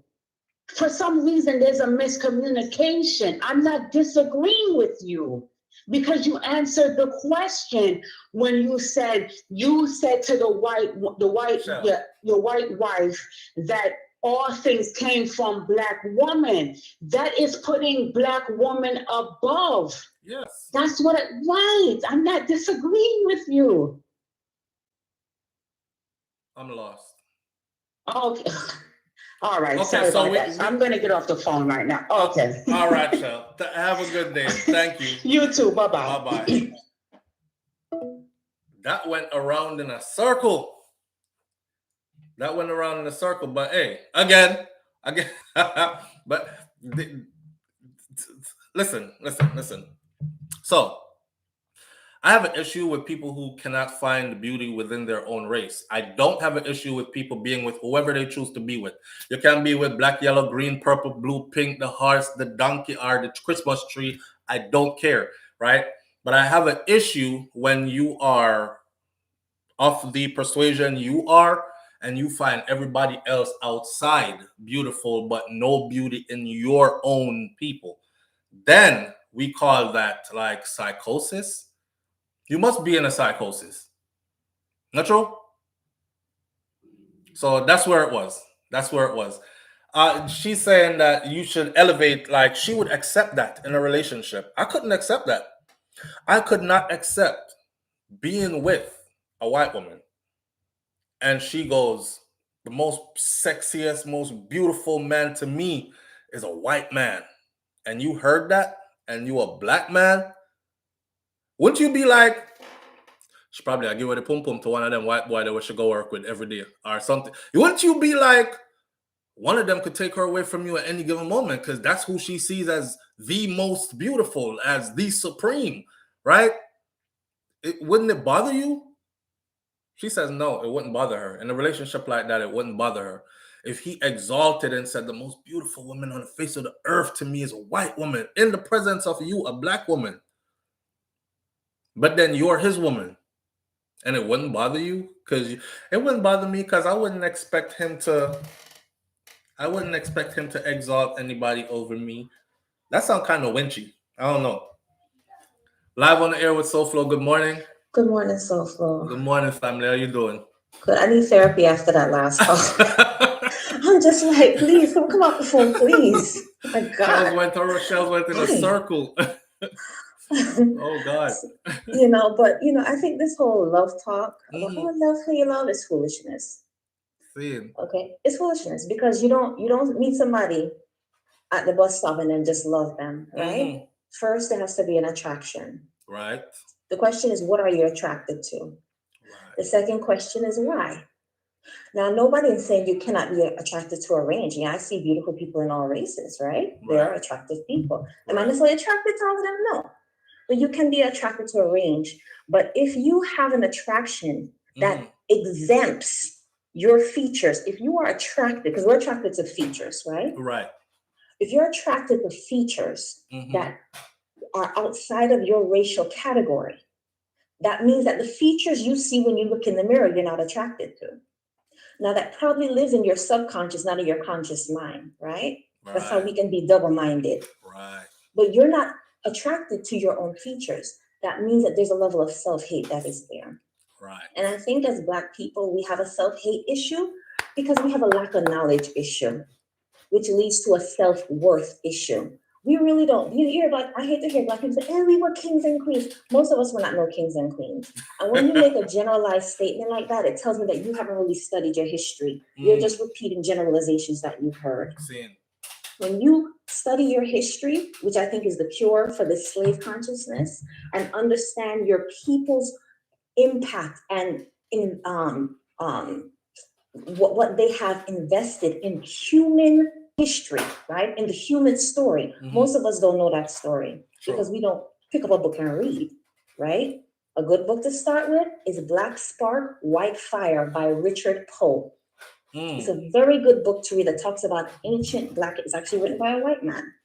And it goes into like the ancient text to talk about the Egyptians and what they looked like and the Phoenicians and what they did and all that kind of stuff. And to understand what role Black people played in astrology, what role Black people played in mathematics. Like the oldest mathematical tool is from Africa. Right. The Lashambo Bowl. You can look that up. We do not understand. We understand everybody's impact on the world human story. We don't understand our own. And I think that is really at the core of the lack of self-worth. And it manifests in this, seeing other people as better kind of thing. And Black people who feel like, oh, they gotta, well, I mean, to me, when you talk bad about Black women or Black women, it don't bother me. Right. Because you just look like a slave. Because there's no other group of people who are just on the road tour, downgrading their own group. Nobody else does that. Only the slaves do that. Slaves are expected to act like slaves. You cannot sex your way to the table of power. You can sex all day, as many white women and white men as you want. You're always going to be at the bottom. Because the first thing that is the key to power is self-worth and dignity. And racial dignity. That's what Black people lack. And that's why we will always be at the bottom. And we will always be seen as the slaves because we behave like slaves. When we stop doing that, we'll have a different result. When we start pick up a book and really start to learn about how our people contributed to the human story, which most of us have not done, then we'll see differently. But until that time, let them go on. That's just how I feel. So heavy. Coming in heavy. Yes, I actually wrote that down, so I'm gonna go look that up. Black Spark, White Fire. Black Spark, White Fire by Richard Poe. I'm definitely the Shambo Bone is another one. Look up the astrology. I forgot the name of the tribe. Oh God, but they're in Mali. You know what I'm saying? Look up Ethiopia. We always talk about Ethiopia. How much people really know about Ethiopia? Right. How much people really know about Aksum and Meroe and how Ethiopia defeated the Italians twice? How much we really study those history? Right. How much we really study that after slavery even? Let's talk about them because there's so much history before slavery. After slavery, the Haitians built the citadel. It's the largest fortress in the Western Hemisphere. Was built by Haitians after slavery. We don't talk about these things. We don't know these things. We just make these generalizations about kings and queens, but at the core, we really don't believe it. Right. Because we really are still seeking lighter features. So we have to know it in order to actually believe it. You have to know it to believe it. We don't know it. Deep. And that's what I say. You want to hide anything from a Black man, you put it in a book. Yes. So, thank you. That's it. Thank you. I appreciate you. Likewise. Wow, listen. When she came in, somebody says the voice of reasoning is here. I mean, it's good to be well read, and it's good to approach things with facts, right? That's deep, what she said. We say kings and queens, but we don't really believe that. We're just regurgitating what others have said. You're royal. You come from royalty. We're kings and queens. If you actually really know where we're coming from and what we've done and what we have contributed, then when you say kings and queens, actually you wouldn't even have to say it. You would just live it, right? But we just say it and we don't live it. And because we still don't live it, we're behaving like slaves. We live like slaves. So we get treated like how we're living and behaving. If we were actually behaving like kings and queens, we would actually be treated like kings and queens. That's deep. That's deep as hell. Wow. Hey. Remember, we had a couple of topics on here this morning and we got stuck on this one for the entire time. Let's move on. This is why until this day, they're trying to hold us back. well, we're doing more holding back of us than anything else. There's no really they. They are contributing, but they're like going off of the momentum that we have put in place. You know what I mean? For instance, nowadays, it ain't so much guys in hoods on the back of horses rolling up and burning crosses on your front porch and kidnapping your dad and taking him off to go lynch him in the middle of the night. Nowadays, it's us bragging about AK-47s and our 9mm, our Glock that doesn't stick in an extended clip, and we're killing each other off at a record number. I mean, no matter how many numbers you put up of others that have killed us, look at the numbers of us killing us. So it greatly outweighs the other, you know? So we're the ones that are doing more of the damage to us than anything else. And again, like she just said, it's deep. We say these things, kings and queens stuff, but we don't believe it. And until we start actually believing it, once we know that history, then we will start to know it. When we start to know it, we will start to manifest it by living it. And then that will change our behavior according to how we are now and our social condition now. And then from that, we'll garner greater respect. Hey, we got to be honest with ourselves, man, as a people. You notice one time, if anything happens in the Asian community, it gets handled real quick. You know why? Because they see how they unite. They see how they move. Just look at the US alone. There ain't no big drive-by going on, Asians killing Asians, Asians snitching on Asians, sending them to prison, Asians, and they acting crazy and all that. They're focused on the long haul. They're focused on the bigger picture, and they unite on that basis, you know, and they understand stuff like socioeconomics. They understand what it means to produce what you utilize, and keep money in our community. They understand all that. Make them respect us by hitting them in the pocketbooks. Make them respect us by hitting them at the bank. That's what they make them respect us by standing superior in business. That's what they respect. And we can't do all that because we're just scattered and all over the place, you know. And these are things that are actually really real to see it. The way how she put it in context just now is absolutely correct. Absolutely correct. It has fostered this kind of a mind state that everybody is better than us. Everybody is better for us than us. You hear that? It's fostered this mindset that everybody is better than us, and it's fostered this mindset that everybody is better for us than us. Right. Deep. There's some other books out there. Bro Shaka said, The Philosophy and Times of Marcus Garvey. There's another one that's called Message to My People. That one is deep. Message to My People is deep as hell. I wouldn't be surprised if this, back in the day when I was reading that book, I used to be like, yo, if it was now back then, they probably would you would see like this live just go dead. Because that's how much that book was not, they did not want it to go out. You know, Message to My People, go look it up. Papa, you okay? You know you're making a whole lot of noise for my video. This is a robot. You want to show your robot? Come show your robot. Boom. Say good morning. You gonna say good morning? They can't see you. Pick your robot. Say hi. He's over there with his robot. Can your robot make noise, Pop? Can it talk? Let's see.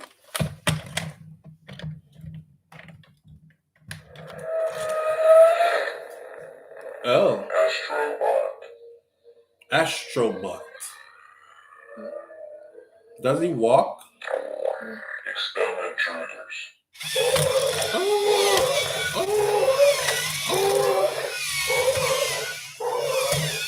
Activate crystal blast.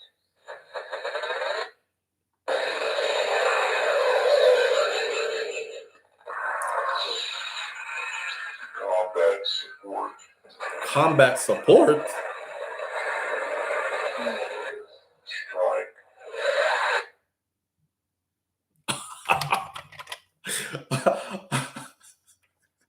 All right, Papa. Take this over there. Yeah.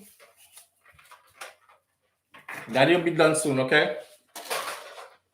I transformer y'all watch to the galaxy. Your name is Galaxy. We're into the galaxy. Hey, kids keep you young, man. You know, they keep you young. When you're done with them and them go jump off, like when I go to the beach, sometimes I'm like, the water is too cold because it's like in the colder months in Florida. The kids, them, they just strip down as soon as you reach. They strip down and run straight for the water. Come on, Dad. And douche, jump in that cold water. It make you jump in the cold water too, whereas you wouldn't do it. I would literally be like, it's not 95 degrees today. It's too cold. I'm driving right past this beach. And but you jump in with them, and then you realize, like, man, life is beautiful. The sun is out. The beach is quiet. The waves are not high. It's nice. You know, them, they actually do keep you young for real. They do. I know me over here, I watch and play with a robot, which I would never do right now. I don't play video games. I don't interact with toys and these things. I'm not one of them man that will sit home like this. So, unless it's him. Live on the air with SouFLo. Good morning. SouFLo, good morning, Edwin, brother. Good morning, fam. What going on? Well, I'm there, I listen to the thing and respect everything we had, but me want change something a little bit. So it's a hard working you. See, have some money at the bank. Mm-hmm.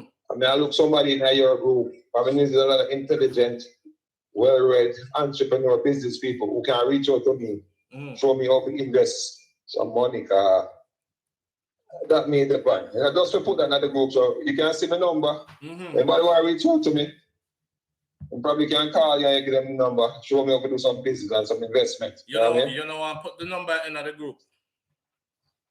Well, you know, 1,000 and 1,000,000 people start calling with a bag of waste talk, and you know what I mean? So I say, boy, I know say you know good people. See you. And then maybe we can email you and, you know, we can go from there. All right, brother. Respect our manners. Manners. All right, you see that? So, okay, quickly, that's a brother who said he's a hardworking man. He's got some money saved up, and he's looking for proper investment. He's not looking for somebody who's going to name out in pocket. He's not looking for somebody who's going to pretend to be and chop him, scammer, come chop him with a business plan that nothing no go so. He's looking for somebody who actually understands how money works. You know, because on social media, really on online, everybody claims to understand how money works and them have this investment and that investment. And when you check them in our real life, I've done exactly what he did before. I remember I put out a message and I said, I have $10,000 put down right now that I would like to put into something. I don't want that shit to it. It's not $1 million. It's $10,000 that I could afford to lose right now, right? But I wanted to go into something substantial, something where we can work a business plan together. Maybe it's going to take 2, 3, 4 of us. I have 10 grand. If I put the next 3 persons in it that all have 10 grand equally, you're $30,000, $40,000. It's a good start to some business. And then we all put our heads together, do the business plan and figure out how we're going to make this work or something. Or if you understand stocks and bonds or anything like that, give me a call.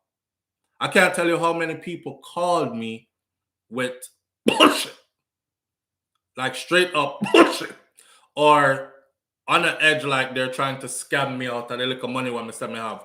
So I understand what I'm saying. If you're not really about that, but that's what he's looking for.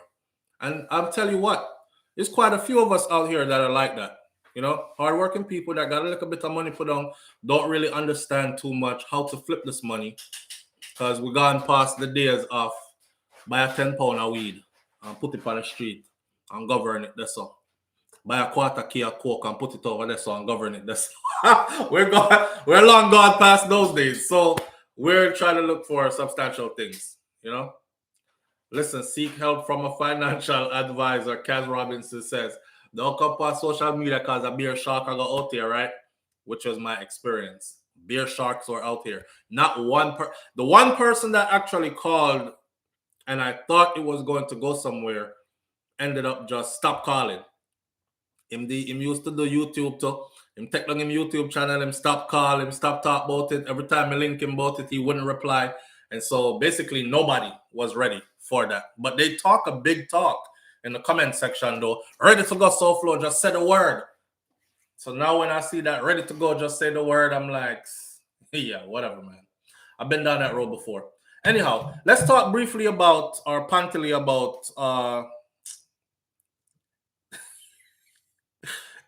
about social media and how social media. So the next one we want to talk about, I'm not going to touch on this one too long. I'm going extended this morning though. Social media and the death of socializing and communicating. So I'm put on a little piece, and this was like for memory's sake. And it says that if he or she spends more than an hour per day on social media, they are most likely to be toxic people.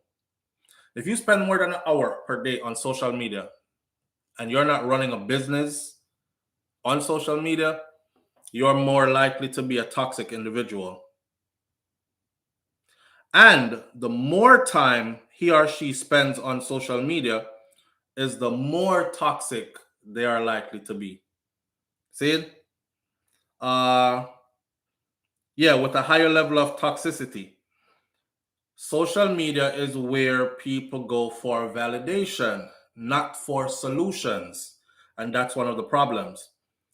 There are millions of videos out there that will reinforce one's toxicity, so they never feel that they're wrong. And the more they spend on it, is the less time that they have to be introspective or to be self-reflective or yes.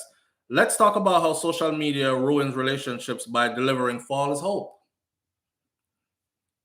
temptation, while increasing jealousy and gluttony, and reducing self-esteem. We value good people less because we have been sold this idea now that they are easily replaced. I was just thinking about that, and I actually wrote it down last night so I wouldn't forget it, right? Now, where's the truth in that? TikTok is the perfect example. Yeah. Don't get into any business right now. Put your money into anything with all right, we're going past that money something there. We're talking about social media now and how social media has ruined communication and socializing. You know, people are giving all this false hope. Think about it. Everybody puts their best foot forward on social media, right?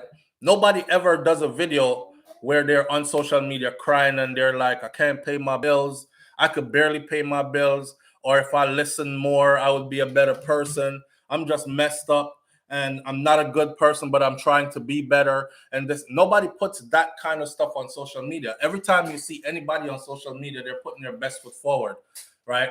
So the girl looks like she has a flat stomach when in fact she has on one of them bodysuit there when my granny used to wear like girdle under her outfit, and she have this and she have that. And here's a guy that's looking at her like she's perfect. And my wife is not perfect. So you start looking at your wife funny.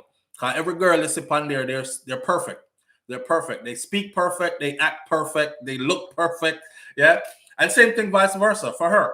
She's over there looking at guys, and the whole of the guy, them shall look like, how come my man don't have one beard? I like guys with beard. He has a big, nice beard. I wish I could touch his beard. Oh, damn, I remember I got a guy. He not even have one beard. Look at this guy's car. Look at this guy's house. Look at, he's so accomplished, and he's way younger than my husband. Why we couldn't get one of them kind of man here? So you see, self-esteem starts to get diminished, right? Because you're admiring all these perfect people, and you keep doing it, and each time you do it, it's like you're putting weight on your own shoulder, and you're bearing yourself down because you're telling yourself, I'm not as fine as she is or he is. I'm not as accomplished as they are. I'm not as happy as they are. Everybody look happy on social media, don't it? I'm not as happy as they are. I don't have the things that they have. I'm behind. I'm way behind. You know, and you're beating yourself down. You're beating yourself down. Not to mention, if you are a toxic person or if you are wrong, you can go to social media for validation. Nobody goes to social media for the truth, and nobody goes to social media for solutions. They go to social media for validation. So, and there are always a bag of videos out there to make you feel validated in your toxicity. You can sit home and be like, I don't have to listen to her. Okay, she my wife, and what? She follows me. She listens to what I say. You understand? You find a million videos like that says, hey, if you're a man that you got your woman listening to you and you're this and that, you're a simp and you're weak and you're this and you're that. So this is the way to be alpha male. You speak up and you let that bitch know how you feel and put your foot down and shit, and you mash up your marriage. Vice versa for her. She got a million videos of toxic ass females reinforcing her toxicity, telling her that she's wrong. Girl, you don't have to listen to no man. Don't listen to no damn man. Let him listen to you. Yeah, forget that. You could wear the pants too. We equal in this, and before you know it, you know, she wasn't looking for solution. She was looking for validation. You weren't looking for solution. You were looking for validation. That's what people go to social media for. So we are trapped in a world now, my friend, where I have to look at it and say, if you're spending more than an hour per day and you're not running a business on this thing, you're just bombarding your brain with all this reinforcement of all your toxicity. You're lusting because you're looking and admiring other people's ish the whole time you're on there. Why else would you be on there? You're thumbsing up to give compliments. That's the thumbs up on social media is like saying in person, hey, you look good, or damn, I like this, or I like that, or good job, or whatever, right? So you're handing out compliments. You're looking, you're lusting, you're getting gluttonous and greedy, and you want other people's stuff now, and now jealousy is coming up. How come I don't have what they have? I want that. That bitch thinks she bad, ugly ass, and she really do look good indeed. And you know, you're going and out comes all these other negative feelings, and it's all reinforced. Hours of that per day becomes you. Hours of that per day becomes you. So watch the time of the long amount of time that you're spending on social media. If you're not on here running a business or trying to find business ideas or looking up information to educate yourself and uplift yourself, if you just scrolling and reaching out, then you're wasting good brain cells. You're wasting time and you're probably damaging yourself. I've noticed my children's generation, they like my 14-year-old, they don't know how to properly articulate, like to communicate, to explain and express themselves. They look like they want to walk around talking in emojis and talking with like in abbreviations and stuff like that. And it all has to do with social media, you know, and all of them have a device. And they've all been in trouble for spending way too much time on a device. I have one who got addicted to it, and he would be up all night on it, even when it was taken away. He would wait to where everybody was asleep and go find it and be on it and get in trouble, even though he knows he's going to get in trouble, still couldn't avoid being on it. I even had to say to him, I said, listen, this is an addiction. It's like crack. It's like cocaine, because this is hurting you. I'm dropping you to school in the morning and you're like, this is my front seat. Mouth wide open. And you know me. You know me, right? I will drag you. And you still risk all that just to do that? This kind of reminds me of a crackhead or a heroin addict who knows that this thing is hurting them, but it feels so good when they do it. So they do it to feel that short feel good, but then it hurts them in the long run, or it hurts them shortly after, you know? So you're spending too much time letting that stuff get into your brain, is going to start to manipulate your way of thinking. And then you're going to start to think a certain way without even realizing that you've been programmed, greatly influenced and programmed. That's why enough relationship are mash up right now, because nobody is wrong. Nobody wants to say they're wrong. Everybody has validation once they run to social media, and everybody also has company once they run to social media. So we don't even treat good people with value anymore, as if they're replaceable. Why would I treat you with value when I get up to see hundreds of people on here who are perfect every single day? you could be replaced. You're easily replaced. That's the notion, right? And shout out to the women who feel like because they're pretty or they look good or whatever, that they're getting sliding in the DM or under your picture saying some sexy stuff or complimenting you. That's called sexual attention. You will always get sexual attention if you're a beautiful woman. Definitely, you will get a lot of sexual attention. But don't mistake that sexual attention for want to be with you for life, want to marry you and love you and respect you. There's a difference, right? So if sexual attention is what you're going for, then social media is a perfect place to be. But a lot of them find out very quickly, after them fling it, get somebody that was in the inbox, that's all you were. So, hey, that's the destruction of social media on today's society for me. And I've noticed it. And this is my little experiment and its results. I've been watching this for a while, for quite some time. I told y'all before, I've done family trips, and inside of the vehicle, there'll be 7, 8 of us in there. Big vehicle, we're going places. And there's 7, 8 people in there on a device. Nobody is talking to each other. And I'm like, yo, everybody put away the device. Now, because there's 7, 8 people in here, or 6, 7 people in here, and everybody is on their own device. Nobody is even speaking to the person next to them. And the crazy part is, we don't all live together. We don't see each other every single day. So it's not like you can say, oh, I'm bored of you anyways because I see you every day. We go to sleep in the same room. This is you taking your own family members for granted, right? And if that car should crash and 2 people dead in there, you'd hear the rest of them in the car. Oh my God, my cousin, I never got the chance to say I miss you or I love you. Say it now. Say it now. Put the damn phone down. Put down social media and say it now. Talk to them now like they're important. Talk to them now like they're irreplaceable. Don't wait till they die to come act like they're irreplaceable and you're just finding that out. That's what we do, though. This is social media for you.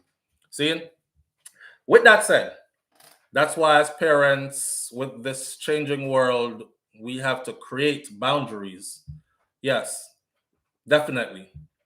Most kids now are getting raised by, let's talk about that part. Most kids nowadays are getting raised by devices. Like most parents put their children on a device and go about their business. And that child is with that device like all day. I do occupational therapy. There's a part in occupational therapy, pediatrics, that's called Alan Greenspan's floor plan. Look it up. Alan Greenspan's floor plan. The floor plan from Alan Greenspan says that parents who get down on the floor with their child at the child's height level and go eye to eye with the child and engage that child back and forth, those children are prone to be developing faster, more intellectual, more smarter than children whose parents play with them from way up here. They have to look up at this parent. Their neck get tired. You don't watch TV like this. After a while, your neck get tired. You're going to miss a part of the show, right? To get down, just that alone, just to get down on the level of the child and engage the child in a game or two of something for about an hour a day. Give that child complete one-on-one time. These parents out here now, anything they're doing with the child over here, their phone over here. And yeah, okay, all right, yeah, I love you too. Yeah, yes, yep, yeah, mommy loves you or daddy loves you. Yeah, whatever, yeah. I've seen it. And this is how children are being raised now. Even their children that they say they love so much, they neglect them for social media. Think about that. Think about that. Even your children who you claim you love so much, you neglect them for social media. That's not love at all. But hey, who am I? I've always done that to my children, and I do that now to my grandkids. Kaitai Jai, you get down on the floor? That always made more sense to me, but then I'm 4'11", well, 5 feet. So you're not far from the floor anyways. Yeah, but most parents nowadays don't play with their kids. They'll take them to the park and they'll let them go. and the kids run and slide and swing and everything, and then they bring them back home. They don't run and slide and swing with the kids and play with them. They're on their phone in the corner of the park while the kids are playing over there. Go play with some other kids. Go find some kids to play with, right? Or they won't develop a game to play a little game with the child or something. They'll just leave the child. Here's your tablet, or here's my phone. Take this. And the child is over there with that phone and that tablet all day. You know, your child knows how to count from 1 to 100 by the time they're 2 because they watch the same video every day, counting from 1 to 100. It's like it's just burnt into their brain. It's not that they actually learned it, you know. And now you got to take them to the second step. Hold their hand with a pencil in it. Teach them to write what they already know how to speak, and they won't do it. So they're stuck. They'll be 6 years old counting from 1 to 100 and singing Barney songs and what's the other one called? Singing all those cartoon songs, because that's all you do. You give them a machine, a device, and you say, here, take this, go over there, sir. And that's it. Don't scatter roses when I'm gone, Brummel Wright says. Yes, Alan Greenspan's floor plan. That's actually a part of occupational therapy, pediatrics. Get down on the floor with that child, eye level, play for at least an hour a day. Undivided attention, no devices. Live on the air with SouFLo. Good morning. Morning, so. Morning, fam. How you doing? I'm good. I'm good. Talk to them. Regarding the call, that basically, honestly, it seems like she's one of those people who actually bleach.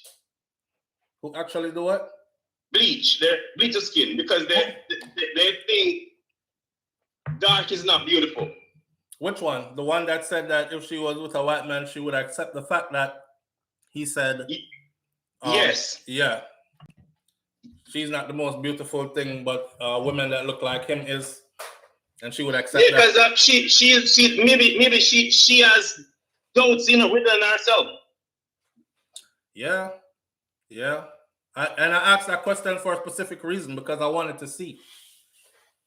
But to hear her actually say it, it was like, wow. But there are many of them out there, brother, who do that. They do that.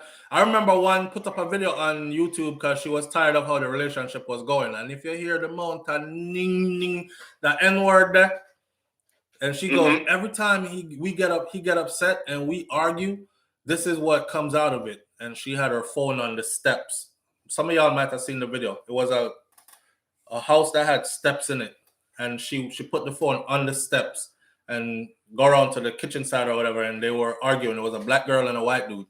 And she said, every time we get into an argument, this is what happens. Yo, you should have heard the amount of ninja bitch and ninja that and ninja this and every other word. I'm like, man, he been trying to call her that forever. He calls the sad thing is him call her that all the time, but she end the video by saying how much she love him and they're going to work through it and all this other stuff. And I said, wow. And the thing about it is, if it was a situation where it was a black man calling her over a name, she would leave him. Yeah. Disrespectful. Always calling me out my name. Yeah. But yeah. And he does it. And then that's where we were talking about some people bend backwards for others, but they won't give the same bending backwards for their own kind. It does happen. It does happen. I looked at her ex and I said to her before, I said, look, every single thing that I'm asking from you that you refuse to give to me, you're going to give it to the next person. Yeah. Because when I leave, she's going to realize that all she had to have done was those things and it would have kept you. As long as you were a good person to her. That's true. You know what? Sometimes, not all relationships are meant to last forever. Sometimes you're just there to actually sharpen somebody up for their next step or their next step. But that's the hard part to accept, but it's true. And sometimes they're just there for sharpening you up for your next step. You understand? So you know what to look for next time, and she know what to look for next time, and she'll be a better person to somebody else, and you'll be even better person to somebody else as well. I just saw it go. Yeah, because honestly, that's something that I believe also, you know. That's the reason why I laugh, because sometimes we come across people. I want to have two reasons. I'm supposed to teach you something, you know, do something for you, or you are supposed to do something for me. Yes. Yeah. And if it's God will that what you're doing for me is to stay with me to make me better for the rest of my life, good. It can also be a situation where you come in, I'm supposed to teach you something for you to move on to make life better for somebody else. Right. Right. And that's just life, and you can't do nothing about it. No. You can't. Yeah, so I go. That's how it goes. That's how it goes. This whole biracial thing though, and us going outside of our race, I honestly don't have any other opinion about it other than I respect people who go where there's happiness, yeah, man. So you know, honestly, I've been with black, I've been with white, right? I'm to a point right now, I'm like, I think I want to try Spanish, because I look at the Spanish like the best of both worlds. A mixture. Well, listen up. God been good to us, you know, and the garden is bountiful, plenty. So go through and, you know, sample here and there. That's life. Yeah, that's life. I'm not one of those people who definitely think I would stick to. I'm not. I'm sticking to happiness, and I'm sticking to respect.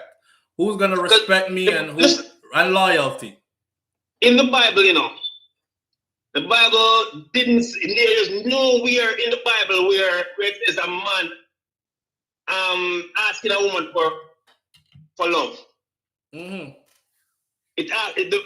the Bible, the man requests respect.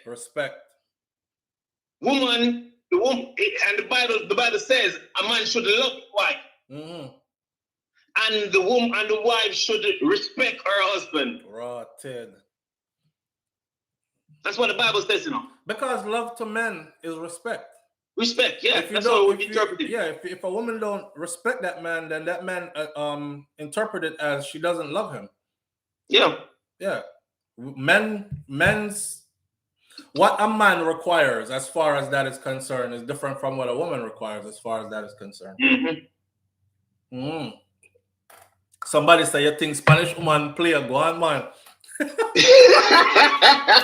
She fling off on me with a knife. Me up there up and that's alright. No, listen. You are the I've seen them see how hot they are.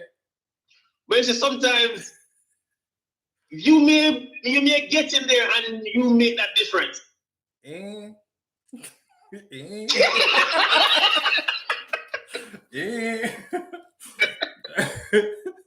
No, but SouFLo.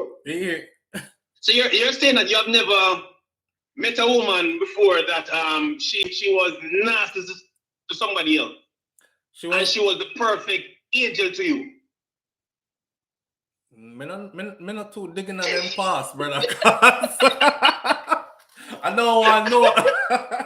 I don't want to know. The same reason I don't search pocketbook, I don't search phone, I don't want to know. I don't want to know about your past or nothing, because you might find out some things where, boy, no matter how pretty she look to you, she ugly as ever after this day forward. And she could be very, very good to you. But find out some things from her past might just damage all that. So I don't want to know. Maybe someone, maybe you over there wifing up and someone a laugh and a talk. Yo, remember what I bust it for our garden. No, you are short. Me and my brethren in the look on the back. And you over there, I love you so much, baby. But me don't want to know. Yeah. Yeah, respect, man. Respect are the thing for men. Yeah, that's it. Yeah, and that's love. Love is respect for us. Know how to talk to that man. Know how to humble yourself as a woman. Don't be mannish and like you're some bullbuck, duppy conquering warrior kind of thing. You know, and yeah, that way, and then you get more out of it like that. Because the thing about it is, as a man, we are looking for a woman. We're not trying to find a man in a woman. See? No. True, facts. But I want that feminine. I'm looking for that feminine side. That soft touch. Yeah. Yeah, that soft touch. That I'm looking for that. Babe, I love you. We don't have to argue like this. I'm done. I'm going to bed. Good night. I'll see you in the morning. We could talk more about this. Me now look for that. Also cold under you or hey you nigga and we up all night going night. I'm not looking for that. But SouFLo, I know somebody, a female, right? Where when the problem will come up in the relationship, she thinks if we don't talk about it and so on, that the problem is gone. Hi, Munchie. Yeah. Say that again. The female, as long as you don't talk about it. As long as she don't talk about it, it didn't happen. Yeah. And she's good. Most women are like that. But the thing about I'm serious, man. Most women are like that. Most women are like that. Yeah, but the thing about it is, something's bothering me. And the reason why we're not moving forward, I am the one holding the relationship, and it's because of something that you did. And I want to sit and talk and discuss. Yeah, and subconsciously you can't get over it, right? You feel like it needs to be discussed. Yes, you need to talk about it.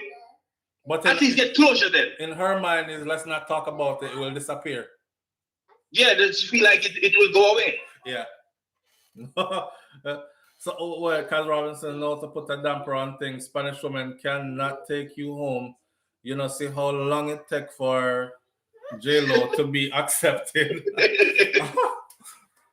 I know a lot of black people that are married to Spanish people or have Spanish partners. Nowadays, I know a whole heap of black man with white woman. I know a whole heap of black woman with white man nowadays. So the dynamics have totally changed over the years from me growing up here in Florida to what I'm seeing today. You know? Yeah. Beautiful. But anyway, I'm going to flip the line for somebody else. All right. Manners, I respect my brother. Always enjoy. All right, then. One. Yeah. All right. So, yes, because men are so open to talking. No, most men are not open to talking when they're around females who make them feel like, oh, you chat too much. That's a gal trait. Or you're effeminate because you talk too much. Right?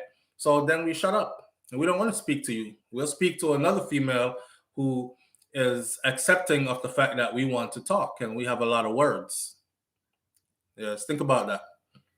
So don't beat them down and tell them you chat too much. Man chat like galley and man nothing talk so much. For us, that's actually even a cultural thing that still happens to this day. See? No white woman never told me that before. She was all ears. I could talk till the next morning and would get to a resolution for the problem. A black woman alone, me here, I talk about how you chat like gal and you chat too much and yeah, like, and then they don't think that's damaging. That's every time you attack a man's manhood, is damaging. And it's more damaging than you can see. It don't just go away like the brother just said. He want to talk about it because when these things happen, they're shelved. They don't disappear. And it could be in the next setting, the next day when you're supposed to be having fun, and this stuff resurfaces. And now you're like, well, why is he acting like that? Kind of stuff that just resurfaced that you just said. You know? What you doing on my board? Come say good morning. Say morning, everybody. Bye. Bye. Bye, Daddy. You said bye? Say bye, Daddy. Bye. It's time to say bye. Yeah.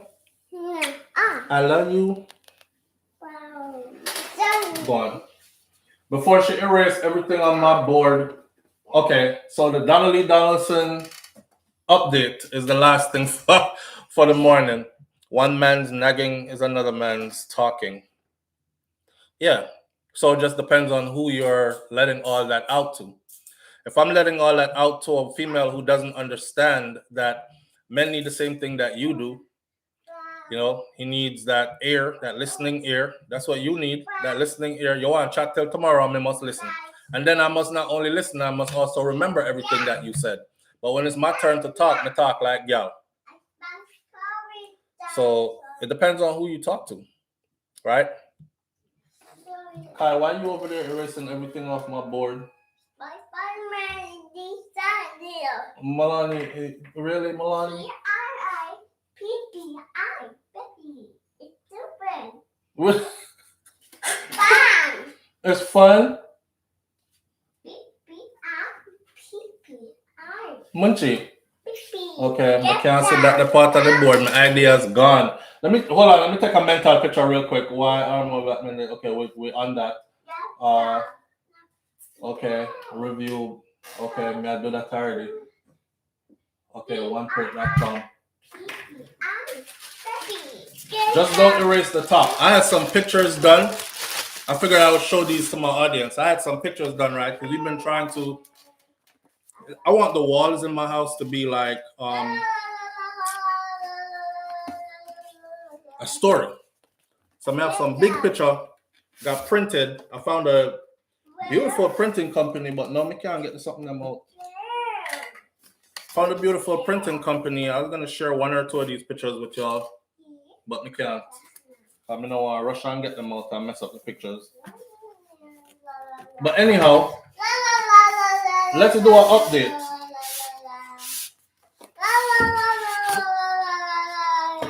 On the Donnelly Donaldson. Now send her go out real quick. Can you hold on there for a minute? Yeah, but you can't write on the pictures. Okay, here. And go bye-bye. That's Milani with balloons? When Daddy show one of your pictures off, it's big. Milani. Daddy, it's Kaka. Give me my pen. Thank you, sir. That is Kaka, Daddy. I got these done. It's ice. Wow. It's banana. So we're gonna. The plan is to get them framed and start using up the walls in the house as more like a mural for life, right? Got quite a few of them. Balloon. That's Milani with all those balloons. And she gorgeous. Yes. How your mommy call me? Yes. And she gorgeous. And she beautiful. Daddy princess. All right, Milani. Wow, it's cold. She took over, man. Let's run through this last part just so we're all on the same page of what's going on with the Donnelly Donaldson stuff, and then we're gonna call it end of the day. You want me to pick you up on that? It's cold. It's cold. You notice that she wasn't coming to me before. The only time she had come to me, our mother start calling her, and she's like, "Don't want to go." So she gonna use me now.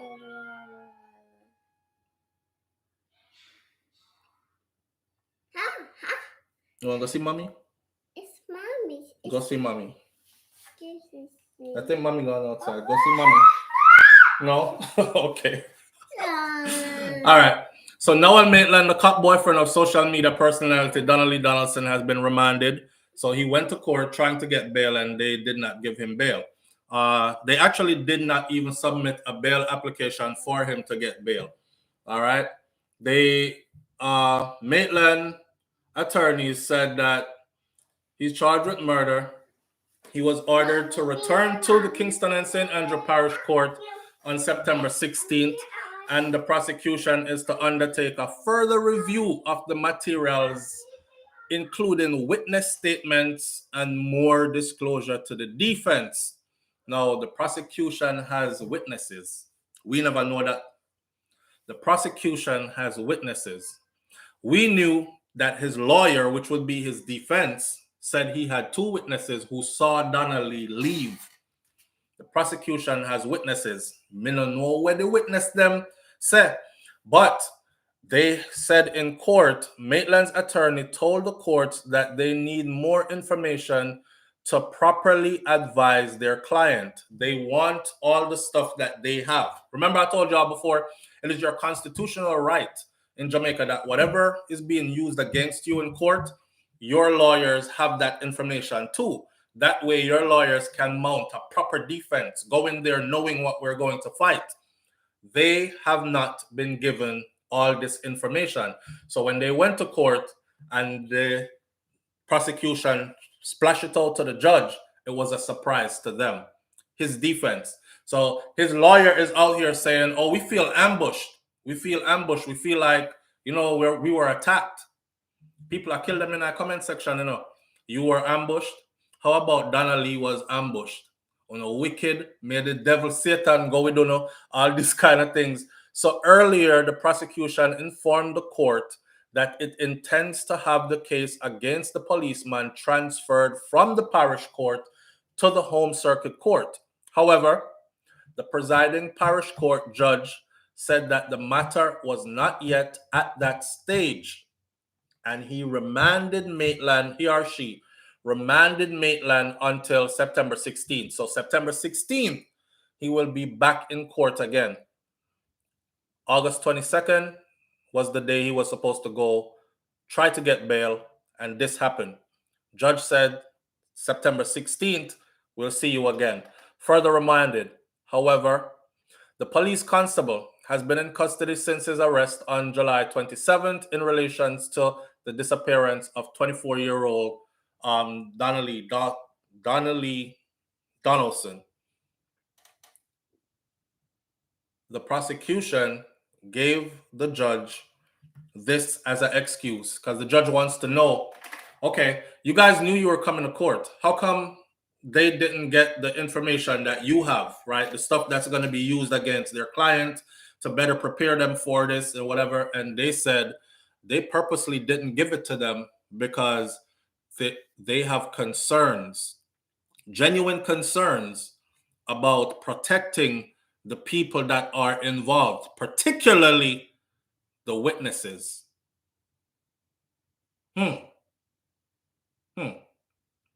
So they're holding on to documents that they should be sharing with his lawyers, but they must say, if we give you this, we're not gonna know who the witnesses are. And I could see why, because the next thing you know, them disappear, witness get killed, witness get intimidated, witness fly out and can't come back, witness change their mind and don't want to talk no more because people are pre them and these kind of things. Yo, send to your crony them. Man show up at your gate. Yo, you see if you ever go in a court and say nothing about Noel, dead, you know, you say all your mother down there, so. People get intimidated like this all the time. And that is what the prosecution is saying. The only reason they haven't given them all the info yet is because they are very concerned about the protection of these witnesses. So them have witness. I don't know witness to what. I don't know what witness is saying. I'm thinking there's a deeper statement in there from people like the truck driver or who was at the car wash the day when them deliver the couch and these kind of things. I'm thinking that's what it is. But I don't think he's going to be getting any bail. So on the 22nd of September, they go, and the neighbors, yes, the neighbor. So the 22nd of September, right now, I think it's dangerous actually, although constitutionally it says that is his right. It's funny. The funny thing is this. In the Vibes Cartel, yeah, SouFLo, always I drop the Vibes Cartel case anyway because I have to draw this parallel. In the Vibes Cartel case, this was the same thing that happened, but them never said that they were protecting witnesses. They just didn't turn over the stuff they were supposed to turn over. Cartel's defense team from day one been saying, turn over all the stuff so we can have it analyzed by an expert, an independent expert. They held on to it the whole friggin' time. They turned it over years later into this man's sentence while he was fighting on an appeal is when they turn it over. When that stuff constitutionally should have been turned over sometime during the first part, preliminaries of his trial.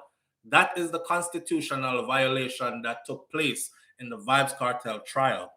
So in this right now is a kind of touchy situation here, because you want his attorneys to have this information. That way they can't come back later and say, well, he was constitutionally violated, so we're going to have to throw this case out, and he walks.